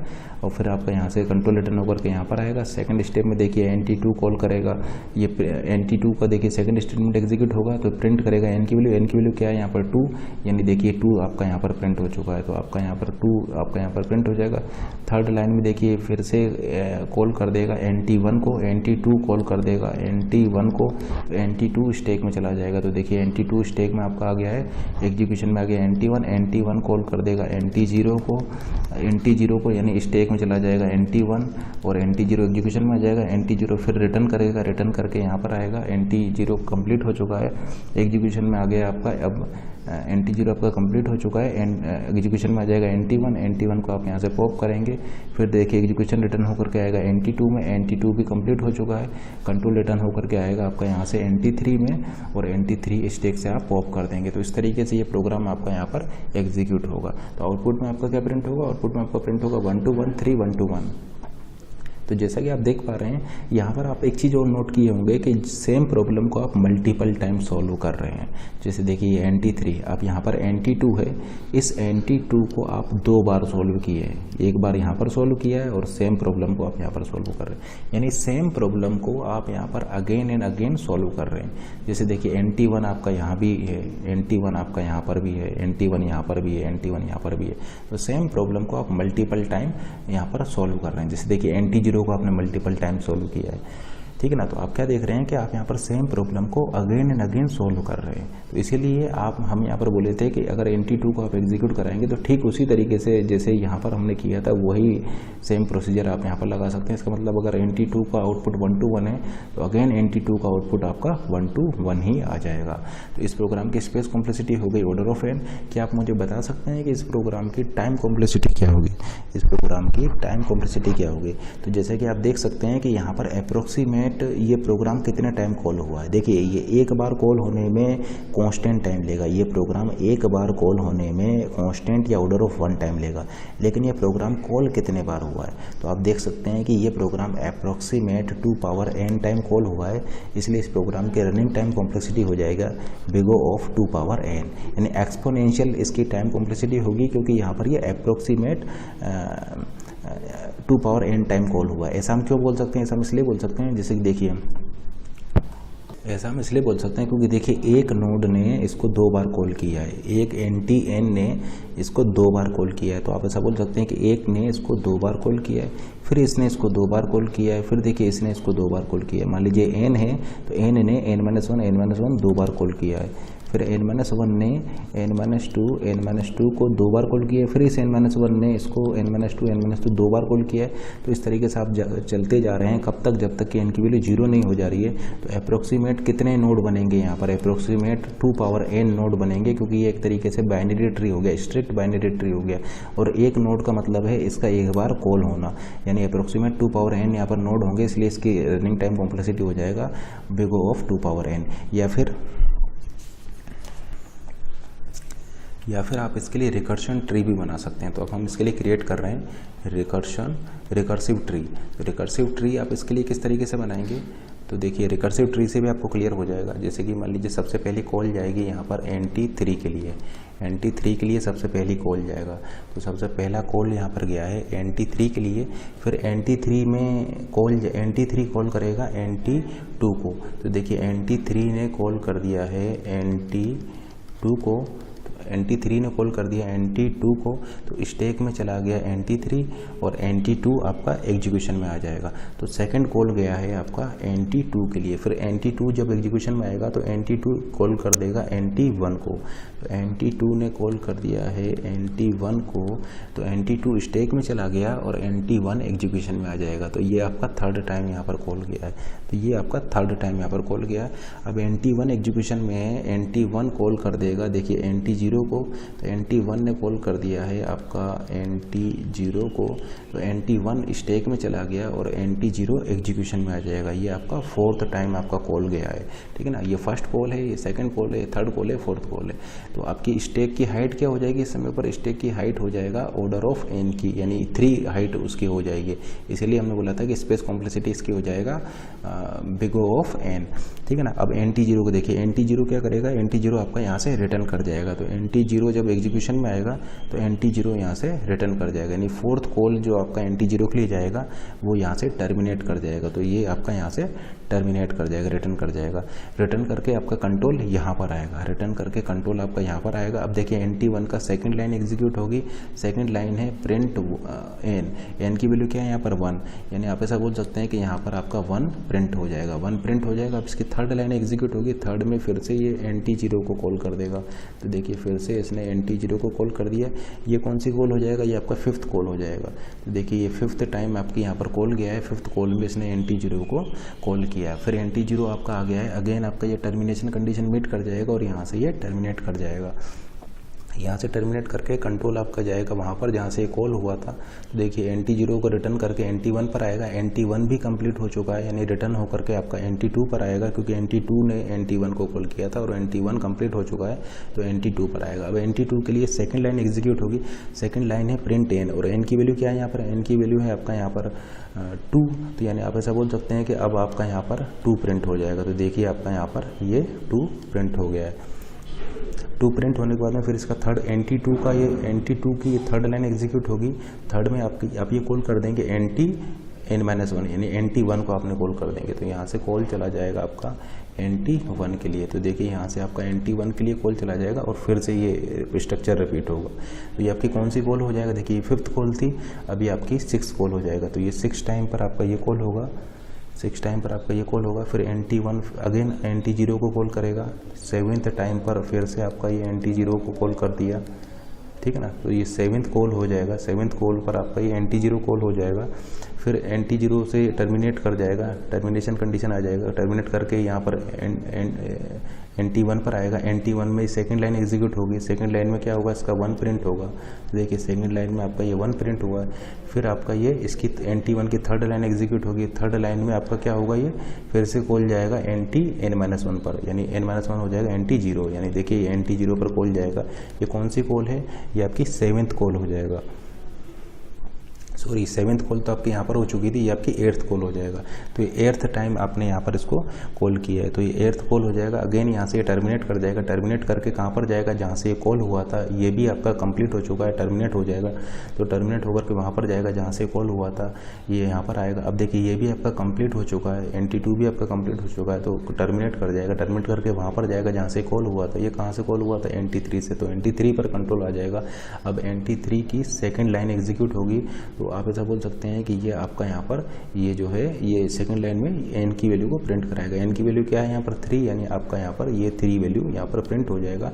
फिर NT3 की थर्ड लाइन एग्जीक्यूट होगी। तो ये आपका NT2 को एग्जीक्यूट करेगा। एग्जीक्यूट होगी तो थर्ड लाइन में ये क्या करेगा? NT2 को कॉल करेगा। तो देखिए फिर से ये आपका NT2 को कॉल करेगा और ये सेम स्ट्रक्चर रिपीट होगा। अब ये कौन सी कॉल है? देखिए आपकी 8th कॉल हो चुकी थी, ये आपकी 9th कॉल है, यानी 9th टाइम पर ये NT2 आपका कॉल होगा।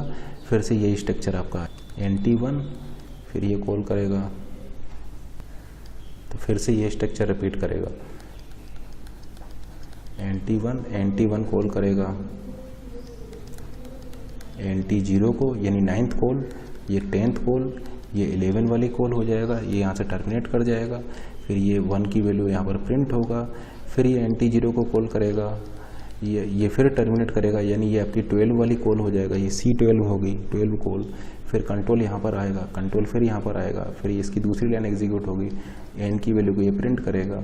फिर ये जो है फिर से कॉल करेगा, थर्ड वाली लाइन में जा करके NT1 को कॉल करेगा। ये कॉल कर दिया है आपका NT1 को, तो ये आपका 10th कॉल हो जाएगा। सो ये 12 तक यहाँ पर हो चुका है, तो ये आपकी 13 कॉल हो जाएगी। तो ये आपका 13वां कॉल हो जाएगा। तो यहाँ पर आपकी 13 कॉल हो जाएगी। फिर ये NT1 फिर से इसको कॉल करेगा NT0 को, तो NT0 को कॉल किया, ये आपकी 14 कॉल हो जाएगा। ये टर्मिनेट होगा, ये यहाँ पर जाएगा, ये फिर ये 1 प्रिंट होगा और फिर से ये NT0 को कॉल करेगा। और ये कौन सी कॉल होगा? ये आपका हो जाएगा C15 कॉल। ये 15 कॉल आपका हो जाएगा। उसके बाद में ये टर्मिनेट कर जाएगा, कंट्रोल यहाँ पर आएगा, ये टर्मिनेट कर जाएगा, कंट्रोल यहाँ पर आएगा, ये टर्मिनेट कर जाएगा, कंट्रोल रिटर्न होकर के यहाँ पर आएगा और NT3 भी कंप्लीट हो जाएगा। तो इस तरीके से ये आपके यहाँ पर कॉल होंगे। तो आप क्या देख रहे हैं कि यहाँ पर ये जो फंक्शन कॉल का जो ऑर्डर है वो आपका किस सीक्वेंस में हो रहा है? ये फंक्शन कॉल जो है ये आपका प्री ऑर्डर में हो रहा है। फंक्शन कॉलिंग सीक्वेंस जो है यहाँ पर ये प्री ऑर्डर में हो रहा है। देखिए प्री ऑर्डर में कैसे हो रहा है? देखिए C1 कॉल हुआ, फिर C2, फिर C3, फिर C4, C5। तो आप जैसे कि यहाँ पर देख पा रहे हैं ये जो कॉलिंग ऑर्डर है ये प्री ऑर्डर में है। C1, C2, C3, C4, C5,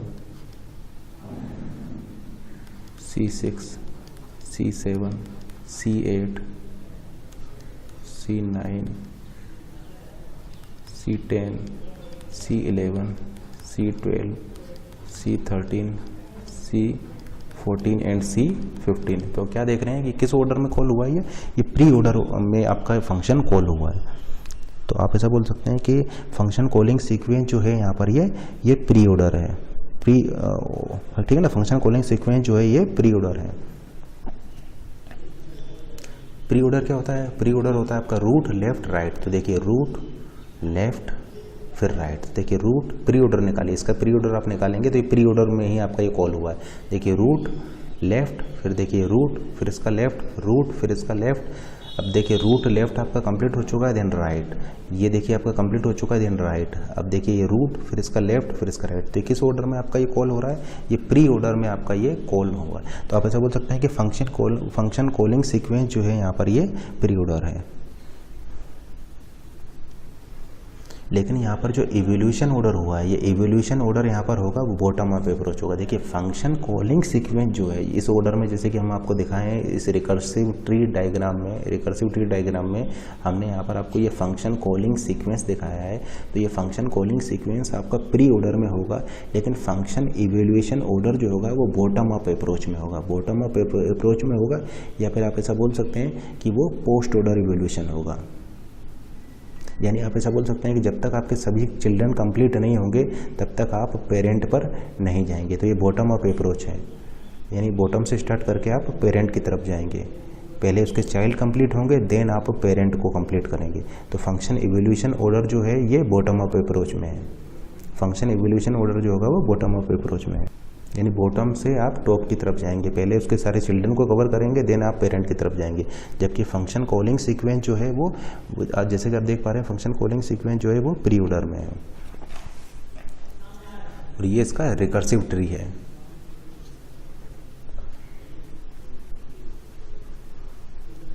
जहाँ पर कि NT0 पे क्या होता है, NT0 पर ये बेस कंडीशन मीट हो जा रही है, इसका मतलब NT0 पर ये आपका टर्मिनेट कर जा रहा है। NT0 पर बेस कंडीशन मीट होने की वजह से ये टर्मिनेट कर जा रहा है। अब देखिए ये आउटपुट आप कैसे निकालेंगे। तो आउटपुट निकालने के लिए आप एक काम कर सकते हैं, यहाँ पर इसको इस ट्री को ट्रेवर्स कर सकते हैं from top to bottom and left to right fashion में। तो देखिए top to bottom and left to right fashion में ट्रेवर्स कीजिए। देखिए टॉप टू बॉटम, पहले ये C1 C2 C3 C4 top to bottom, अब लेफ्ट टू राइट। देखिए आप ऐसे आए ऐसे आए ऐसे आए, ये देखिए 1 मिला, यानी आउटपुट में पहले 1 प्रिंट होगा। फिर ऐसे गए ऐसे आए, फिर देखिए ये कंप्लीट हो चुका है, ये कंप्लीट हो चुका है। फिर आप यहाँ पर आए, अब आउटपुट में क्या मिलेगा आपको? 2 मिलेगा, यानी 1 के बाद आपको देखिए 2 मिला। 2 के बाद में देखिए आप इस तरीके से आ रहे हैं, फिर देखिए अगेन ये 1 मिला, यानी आउटपुट में 1 प्रिंट होगा। फिर देखिए आप इस तरीके से आए, फिर ये ट्रेवर्स करते हुए आ रहे हैं, फिर देखिए आउटपुट में आपको 3 मिल जाएगा। फिर ऐसे आए, फिर देखिए इस तरीके से आ रहे हैं, फिर देखिए ये 1 आपको आउटपुट में मिल गया। फिर ऐसे आप आए, फिर ये आपको 2 आउटपुट में मिल गया। फिर देखिए आप ये ऐसे आए, फिर 1 मिला, और इस तरीके से आपका ये कंप्लीट हो गया। यानी आउटपुट आपका होगा 1 2 3। देखिए आउटपुट आपका होगा 1 2 1 1 2 1 3, फिर आपका होगा 1 2 1। तो ये आपका यहाँ पर आउटपुट आ जाएगा, ठीक है ना। तो आपने आउटपुट कैलकुलेट करने के लिए क्या किया? इस ट्री को ट्रेवर्स किया from top to bottom and left to right fashion में। ये देखिए हम ट्रेवर्स कर रहे हैं top to bottom and left to right fashion में। Top to bottom left to right, top to bottom left to right. देखिए top to bottom left to right, top to bottom left to right fashion में इसको ट्रेवर्स कर रहे हैं। आपको ये इस तरीके से आप इनके आउटपुट को कैलकुलेट कर सकते हैं। तो देखिए आपको ये 3 मिला। ये कॉन्सेप्ट हम ऑलरेडी आपको कंपाइलर डिजाइन में भी बता चुके हैं, वो सेम कॉन्सेप्ट हमने यहाँ पर यूज़ किया है। ये आपका कंपाइलर डिजाइन में भी आपका ये हम बता चुके हैं। तो देखिए top to bottom left to right fashion में अगर आप इसको ट्रेवर्स करेंगे तो आपको ये आउटपुट मिल जाएगा। एंड देखिए ये बैक ट्रैक करके आ रहा है और यहाँ पर आपका ये कंप्लीट हो गया। तो top to bottom left to right fashion में ट्रेवर्स करने पर आपका आउटपुट मिल जाएगा और इस तरीके से आपका ये यहाँ पर जाकर कंप्लीट हो जाएगा। तो कॉलिंग सीक्वेंस हो जाएगा प्री ऑर्डर और इवैल्यूएशन अप्रोच हो जाएगा बॉटम अप। और ये इस टाइप के कॉन्सेप्ट को हम ऑलरेडी वहाँ पर कंपाइलर डिजाइन में डिस्कस कर चुके हैं। आउटपुट निकालने के लिए आपको इस ट्री को ट्रेवर्स करना होगा top to bottom and left to right fashion में। अब देखिए क्या आप मुझे बता सकते हैं यहाँ पर कितने लेवल होंगे? तो देखिए यहाँ पर आपके 4 लेवल होंगे, जैसे कि first level, second level, third level, fourth level. तो आपके 4 लेवल यहाँ पर होंगे। तो NT3 के केस में आपको यहाँ पर 4 लेवल मिलेंगे। तो अगर लेट से प्रॉब्लम होता आपका NTN, तो NTN के केस में आपको यहाँ पर कितने लेवल मिलते हैं? आपको यहाँ पर N+1 लेवल्स मिलते। और जैसे कि आप यहाँ पर देख पा रहे हैं कि सभी नोड पर आपको 2 पॉसिबिलिटी है। देखिए NT3 पर आपको 2 पॉसिबिलिटी है, NT2 पर फिर 2 पॉसिबिलिटी है। केवल NT0 चूँकि टर्मिनेशन है इसलिए आपका NT0 को छोड़ करके बाकी सभी नोड्स पर आपका 2 पॉसिबिलिटी है। रिकर्सिव कॉल की 2 पॉसिबिलिटी है। इसीलिए हमने आपको बोला था कि approximate 2 power n time call हुआ है और इसीलिए इसकी रनिंग टाइम कॉम्प्लेक्सिटी एक्सपोनेंशियल हो गई है, क्योंकि आपको एवरी टाइम NT0 नोड को छोड़ करके सभी नोड पर 2 पॉसिबिलिटी मिल रही है, जैसा कि इस डायग्राम में आपको क्लियर हो रहा है। तो इसीलिए इसकी जो है टाइम कॉम्प्लेक्सिटी एक्सपोनेंशियल हो गई। या फिर आप इसके लिए रिकर्सिव रिकरेंस रिलेशन भी लिख सकते हैं। देखिए रिकरेंस रिलेशन क्या होगा, मान लीजिए इस प्रॉब्लम को सॉल्व करने में आपका टाइम Tn लग रहा है, तो Tn प्रॉब्लम को आपने डिकम्पोज कर दिया है Tn-1 प्लस Tn-1, यानी ये हो गया 2Tn-1 प्लस ऐसा करने में आपको एक कांस्टेंट अमाउंट ऑफ टाइम लग रहा है, तो लेट से वो कांस्टेंट अमाउंट टाइम आपका +1 है। तो इस प्रोग्राम के लिए जो रिकरेंस रिलेशन हो जाएगा वो ये हो जाएगा Tn = 2Tn-1 + 1। तो इस रिकरेंस रिलेशन को आप सॉल्व करेंगे तो यहाँ से आपका आंसर आ जाएगा Tn = big O of 2 power n। ये हम आपको ऑलरेडी बता चुके हैं। आप इटरेटिव मेथड लगा करके इस रिकरेंस रिलेशन को अगर सॉल्व करेंगे तो इसका टाइम कॉम्प्लेक्सिटी आ जाएगा big O of 2 power n। इसलिए इसकी रनिंग टाइम कॉम्प्लेक्सिटी हो जाएगा big O of 2 power n, जबकि स्पेस कॉम्प्लेक्सिटी हो जाएगा इसका big O of n, क्योंकि स्टैक हाइट जो होगी या स्टैक की जो डेप्थ होगी वो इस वाले ऑर्डर की होगी। या आप इसको इस तरीके से भी कैलकुलेट कर सकते हैं कि इस ट्री में जो लॉन्गेस्ट ब्रांच है वो इसकी स्पेस कॉम्प्लेक्सिटी देगा। जैसे कि देखिए ये वाला जो ट्री है इसकी लॉन्गेस्ट ब्रांच क्या है, देखिए ये इसकी लॉन्गेस्ट ब्रांच है। तो इस ट्री की जो लॉन्गेस्ट ब्रांच है वो किस ऑर्डर की है, इस ट्री की जो लॉन्गेस्ट ब्रांच है वो आप ऐसा बोल सकते हैं big O of n order की है, इसलिए इसकी स्पेस कॉम्प्लेक्सिटी हो जाएगा big O of n।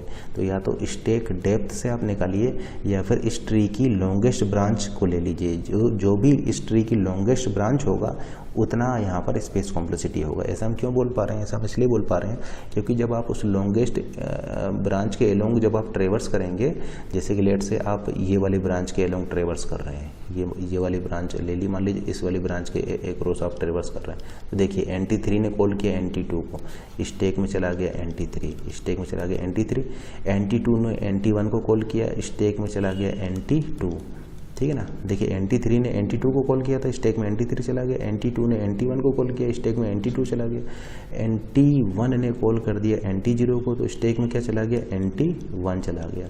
अब आपका एग्जीक्यूशन में है NT0। तो आप जैसा कि आप देख पा रहे हैं कि ये जो स्टैक की जो डेप्थ है या जो स्टैक की हाइट है ये प्रोपोर्शनल होगी इस ट्री की मैक्सिमम ब्रांच के अकॉर्डिंगली। तो जो भी इस ट्री की लार्जेस्ट ब्रांच होगी या जो भी इस ट्री की लार्जेस्ट ब्रांच होगी उसके प्रोपोर्शन में आपका इस ट्री की हाइट होगी। इसका मतलब अगर इस ट्री में जो लॉन्गेस्ट ब्रांच है वो longest branch big O of n order की है, तो इस ट्री में जो लॉन्गेस्ट ब्रांच है वो big O of n order की है, तो ये जो आपका स्टैक है इस स्टैक की हाइट या स्टैक की डेप्थ भी आपका big O of n order की होगी। इसका मतलब स्पेस कॉम्प्लेक्सिटी कैलकुलेट करने के लिए या तो आप रिकर्शन ट्री की हाइट या डेप्थ के अकॉर्डिंगली निकाल सकते हैं मैक्सिमम हाइट या maximum depth of this recursion stack से आप इसकी स्पेस कॉम्प्लेक्सिटी कैलकुलेट कर सकते हैं, ठीक है ना। स्पेस कॉम्प्लेक्सिटी कैलकुलेट करने के लिए या तो आप इस स्टैक की रिकर्सिव स्टैक की मैक्सिमम हाइट या मैक्सिमम डेप्थ ले सकते हैं, या फिर आप इस ट्री की लॉन्गेस्ट ब्रांच से डायरेक्टली इसकी स्पेस कॉम्प्लेक्सिटी को भी कैलकुलेट कर सकते हैं।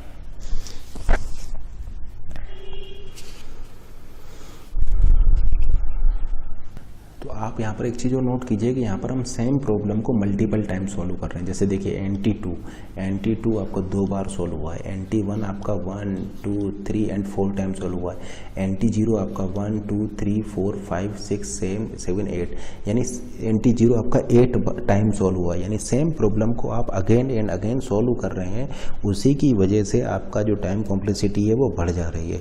लेकिन अगर आप यहाँ पर डायनेमिक प्रोग्रामिंग का कॉन्सेप्ट अगर यूज करें तो डायनेमिक प्रोग्रामिंग में क्या होता है कि आप एक प्रॉब्लम को एक ही बार सॉल्व करते हैं और उसके रिजल्ट को स्टोर कर लेते हैं, ठीक है ना। तो अगर आप यहाँ पर डायनेमिक अप्रोच यूज करें, डायनेमिक प्रोग्रामिंग का कॉन्सेप्ट यूज करेंगे तो फिर उस केस में आपका एक सब प्रॉब्लम एक ही बार सॉल्व होगी और ऐसा करने से क्या होगा कि उसकी जो टाइम कॉम्प्लेक्सिटी है वो रिड्यूस हो जाएगी।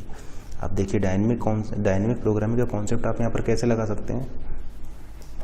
देखिए डायनेमिक प्रोग्रामिंग का कॉन्सेप्ट आप कैसे लगा सकते हैं, तो हम ऑलरेडी आपको बता चुके हैं कि डायनेमिक प्रोग्रामिंग में आप एक सब प्रॉब्लम को केवल एक ही टाइम सॉल्व करेंगे। इसका मतलब लेट से आपको सॉल्व करना है NT3। अब देखिए NT3 कॉल करेगा NT2 को, ठीक है ना। तो आप क्या कीजिएगा कि इस NT3 के रिजल्ट को आप सेव करके रख लेंगे, ठीक है ना। फिर देखिए NT2 कॉल करेगा NT1 को, देखिए आपका NT1 आपका हो जाएगा और इसको सॉल्व करने पर आप इसके रिजल्ट को सेव कर लेंगे। NT1 कॉल करेगा NT0 को, NT1 कॉल करेगा NT0 को और आपने इसके रिजल्ट को सेव कर लिया है। फिर देखिए आपका यहाँ पर कंट्रोल रिटर्न होकर के यहाँ पर आएगा, यहाँ पर आपका क्या होगा, यहाँ पर आपका 1 प्रिंट हो जाएगा, 1 आपका प्रिंट यहाँ पर हो जाएगा। और फिर यहाँ से कॉल जाएगा NT0 के लिए, जिसको कि आप सॉल्व नहीं करेंगे क्योंकि ऑलरेडी आप यहाँ पर NT0 को सॉल्व कर चुके हैं, तो डायरेक्टली उस रिजल्ट का यूज़ करके आप यहाँ पर उसको यूज कर लेंगे। तो आप यहाँ पर फिर से ब्रांचिंग नहीं बनेगी, ठीक है ना। तो अभी आउटपुट में आपका क्या प्रिंट हुआ है, आउटपुट में आपका यहाँ पर 1 प्रिंट हुआ है। फिर देखिए आप रिटर्न होकर के यहाँ पर आएंगे, यहाँ पर आपका क्या प्रिंट होगा, यहाँ पर आपका 2 प्रिंट होगा। तो आपका देखिए आउटपुट में आपका यहाँ पर 2 प्रिंट हो गया है, आउटपुट में आपका यहाँ पर 2 प्रिंट हो गया। और फिर यहाँ से कॉल जाएगा आपका NT1 के लिए, देखिए यहाँ से कॉल गया NT1 के लिए, लेकिन NT1 को आप फिर से सॉल्व नहीं करेंगे। जैसे कि देखिए अभी हमने आपको बताया था NT0 में आपका आउटपुट क्या मिल रहा था, NT0 में आप सेव कर लिए, NT0 में आउटपुट आपका कुछ नहीं मिल रहा है। NT1 का एग्जीक्यूट कराने पर आपका आउटपुट क्या मिल रहा है, जैसे देखिए यहाँ पर हमने NT1 को एग्जीक्यूट कराया था तो NT0 कॉल गया, NT0 पर कुछ नहीं हो रहा है, NT1 आने पर आपका 1 प्रिंट हो रहा है। फिर NT0 जाने पर हम सेव करा चुके हैं, कुछ नहीं आ रहा है, इसका मतलब यहाँ पे कुछ नहीं होगा, डायरेक्ट हम इसको यूज़ कर रहे हैं। यानी NT1 एग्जीक्यूट होने पर आपका 1 प्रिंट हो रहा है, यानी आउटपुट में 1 आ जा रहा है। तो अब देखिए यहाँ से NT2 से जब कॉल जाएगा NT1 के लिए, ऑलरेडी हम देख चुके हैं यहाँ पर कि इसको कराने पर आपका केवल 1 प्रिंट होता है। तो आपका आउटपुट में देखिए डायरेक्टली हम यहीं से रिजल्ट यूज़ कर लेंगे, 1 आपका प्रिंट हो जाएगा। ये फिर से NT1 को कॉल नहीं करेगा, यानी फिर से NT1 को सॉल्व नहीं करेगा, ये एक बार सॉल्व कर चुका है, उसके रिजल्ट को स्टोर करके उसी को यूज़ कर लेगा। अब आपको ये पता लग गया कि NT2 एग्जीक्यूट होने पर आउटपुट आता है 1 to 1। तो आप इसके रिजल्ट को सेव कर लिए, इसके रिजल्ट को हमने सेव कर लिया, NT2 का रिजल्ट है 1 to 1। अब देखिए NT3 के में आपका जब सेकंड लाइन एग्जीक्यूट होगा तो आपका ये 3 को प्रिंट करेगा। तो देखिए आउटपुट में आपका 3 प्रिंट हो जाएगा। और फिर कॉल जाएगा यहाँ पर NT2 के लिए, कॉल जाएगा NT2 के लिए, लेकिन ये NT2 को फिर से एग्जीक्यूट नहीं कराएगा क्योंकि आप इसको ऑलरेडी एग्जीक्यूट करा चुके हैं और उसके रिजल्ट को सेव कर चुके हैं, डायरेक्टली इसको रिजल्ट को यूज़ कर लेगा 1 to 1। तो देखिए वही आउटपुट आ जाएगा और इस कॉन्सेप्ट को बोलते हैं हम डायनेमिक प्रोग्रामिंग। तो ये डायनेमिक अप्रोच है जो हमने यहाँ पर यूज की हुई है। तो लेकिन इसका फ़ायदा क्या हो गया, इसका फ़ायदा ये हो गया कि अब आपका यहाँ पर ये जो है, ये जो एक प्रॉब्लम को आप एक ही बार सोल्व कर रहे हैं, उसको सेम प्रॉब्लम को आप मल्टीपल टाइम सोल्व नहीं कर रहे हैं, जिसकी वजह से जो ट्री बनेगा वो इस टाइप का बनेगा। अब जैसे कि आप देख पा रहे हैं ये ट्री कैसा है, ये ट्री आपका इस टाइप का है कि NT3 ने कॉल किया NT2 को, NT2 ने कॉल किया आपका NT1 को, NT1 ने कॉल किया NT0 को। तो उससे फ़ायदा क्या हुआ, फ़ायदा ये हुआ कि इसका जो रनिंग टाइम है वो रिड्यूस होकर के ऑर्डर ऑफ n रह गया। यानी जो कि पहले जो आपका running time big O of 2 power n था डायनेमिक प्रोग्रामिंग लगाने से, वो रनिंग टाइम आपका ऑर्डर ऑफ n का ही रह गया, क्योंकि यहाँ पर आप एक प्रॉब्लम को एक ही टाइम सॉल्व कर रहे हैं। इसलिए अगर आप इसमें डायनेमिक प्रोग्रामिंग का कॉन्सेप्ट लगाएंगे तो आपका रनिंग टाइम 2 एक्सपोनेंशियल से रिड्यूस होकर के ऑर्डर ऑफ n का हो जाएगा। और यहाँ पर कितने लेवल्स होंगे, यहाँ पर आपके n+1 लेवल्स होंगे। जैसे देखिए NT3 में आपके कितने लेवल हैं, 1, 2, 3 एंड 4 लेवल्स हैं। उसी तरीके से NTn में अगर आप लेते हैं NTn तो आपके टोटल यहाँ पर n लेवल्स होते हैं। तो आपके यहाँ पर टोटल n+1 लेवल होते हैं। 3 के केस में 4 लेवल है, तो n के केस में आपके यहाँ पर n+1 लेवल्स होते हैं। तो डायनेमिक प्रोग्रामिंग का कॉन्सेप्ट यूज़ करने से आपकी जो टाइम कॉम्प्लेक्सिटी है वो बिग O ऑफ n का ही रह गया, क्योंकि आप देखिए इसको एक बार सोल्व किए, इसको एक बार सोल्व किए, इसको एक बार सोल्व किए, इसको एक बार सोल्व किए। एक बार सोल्व करने में एक कांस्टेंट अमाउंट ऑफ टाइम लग रहा है। इसको अप्रोक्सीमेट कितने टाइम सोल्व करना पड़ेगा, इसको अप्रोक्सीमेट आपको ऑर्डर ऑफ n, इस ऑर्डर में आपको सोल्व करना पड़ेगा। और एक बार सोल्व करने में कांस्टेंट टाइम लग रहा है, n टाइम सोल्व करने में n इंटू कांस्टेंट यानी बिग O ऑफ n इसका रनिंग टाइम हो जाएगा, ठीक है ना। क्योंकि लेकिन स्पेस कॉम्प्लेक्सिटी क्या होगी, स्पेस कॉम्प्लेक्सिटी इस केस में भी ऑर्डर ऑफ n ही रहेगी। यानी अब अगर आप डायनेमिक प्रोग्रामिंग या डायनेमिक अप्रोच यहाँ पर लगा रहे हैं तो इस प्रोग्राम की टाइम कॉम्प्लेक्सिटी होगी big O of n, space complexity होगी बिग O ऑफ n। क्योंकि देखिए जो लॉन्गेस्ट ब्रांच है वो लॉन्गेस्ट ब्रांच अभी भी आपका big O of n order की ही है। यहाँ पर देखिए डायनेमिक प्रोग्रामिंग आपने यहाँ पर लगाया है, लेकिन जो लॉन्गेस्ट ब्रांच है वो अभी भी बिग ऑफ एन ऑर्डर की ही है, इसलिए स्पेस कॉम्प्लेक्सिटी हो गया big of n. Running time क्यों रिड्यूस हो गया? रनिंग टाइम इसलिए रिड्यूस हो गया क्योंकि देखिए NT2 आप एक बार सॉल्व कर चुके हैं तो दोबारा सॉल्व नहीं होगा, NT1 आप एक बार सॉल्व कर चुके हैं दोबारा सॉल्व नहीं होगा। तो जो ट्री है वो आपका स्ट्रिक्टली कुछ इस टाइप से हो गया, यानी ये आपका जो है रनिंग टाइम आपका अब बिग ऑफ एन हो गया, क्योंकि यहाँ पर पॉसिबिलिटी नहीं है। पहले यहाँ पर जो एक नोड पर दो पॉसिबिलिटी थी, तो सेकंड पॉसिबिलिटी रिड्यूस हो जा रही है क्योंकि आपको फर्स्ट से ही आपका आंसर आ जा रहा है, तो इसलिए आपका ये पॉसिबिलिटी आपका चूँकि हट गई है तो उसकी वजह से आपका रनिंग टाइम रिड्यूस होकर के बिग ऑफ एन हो जा रहा है।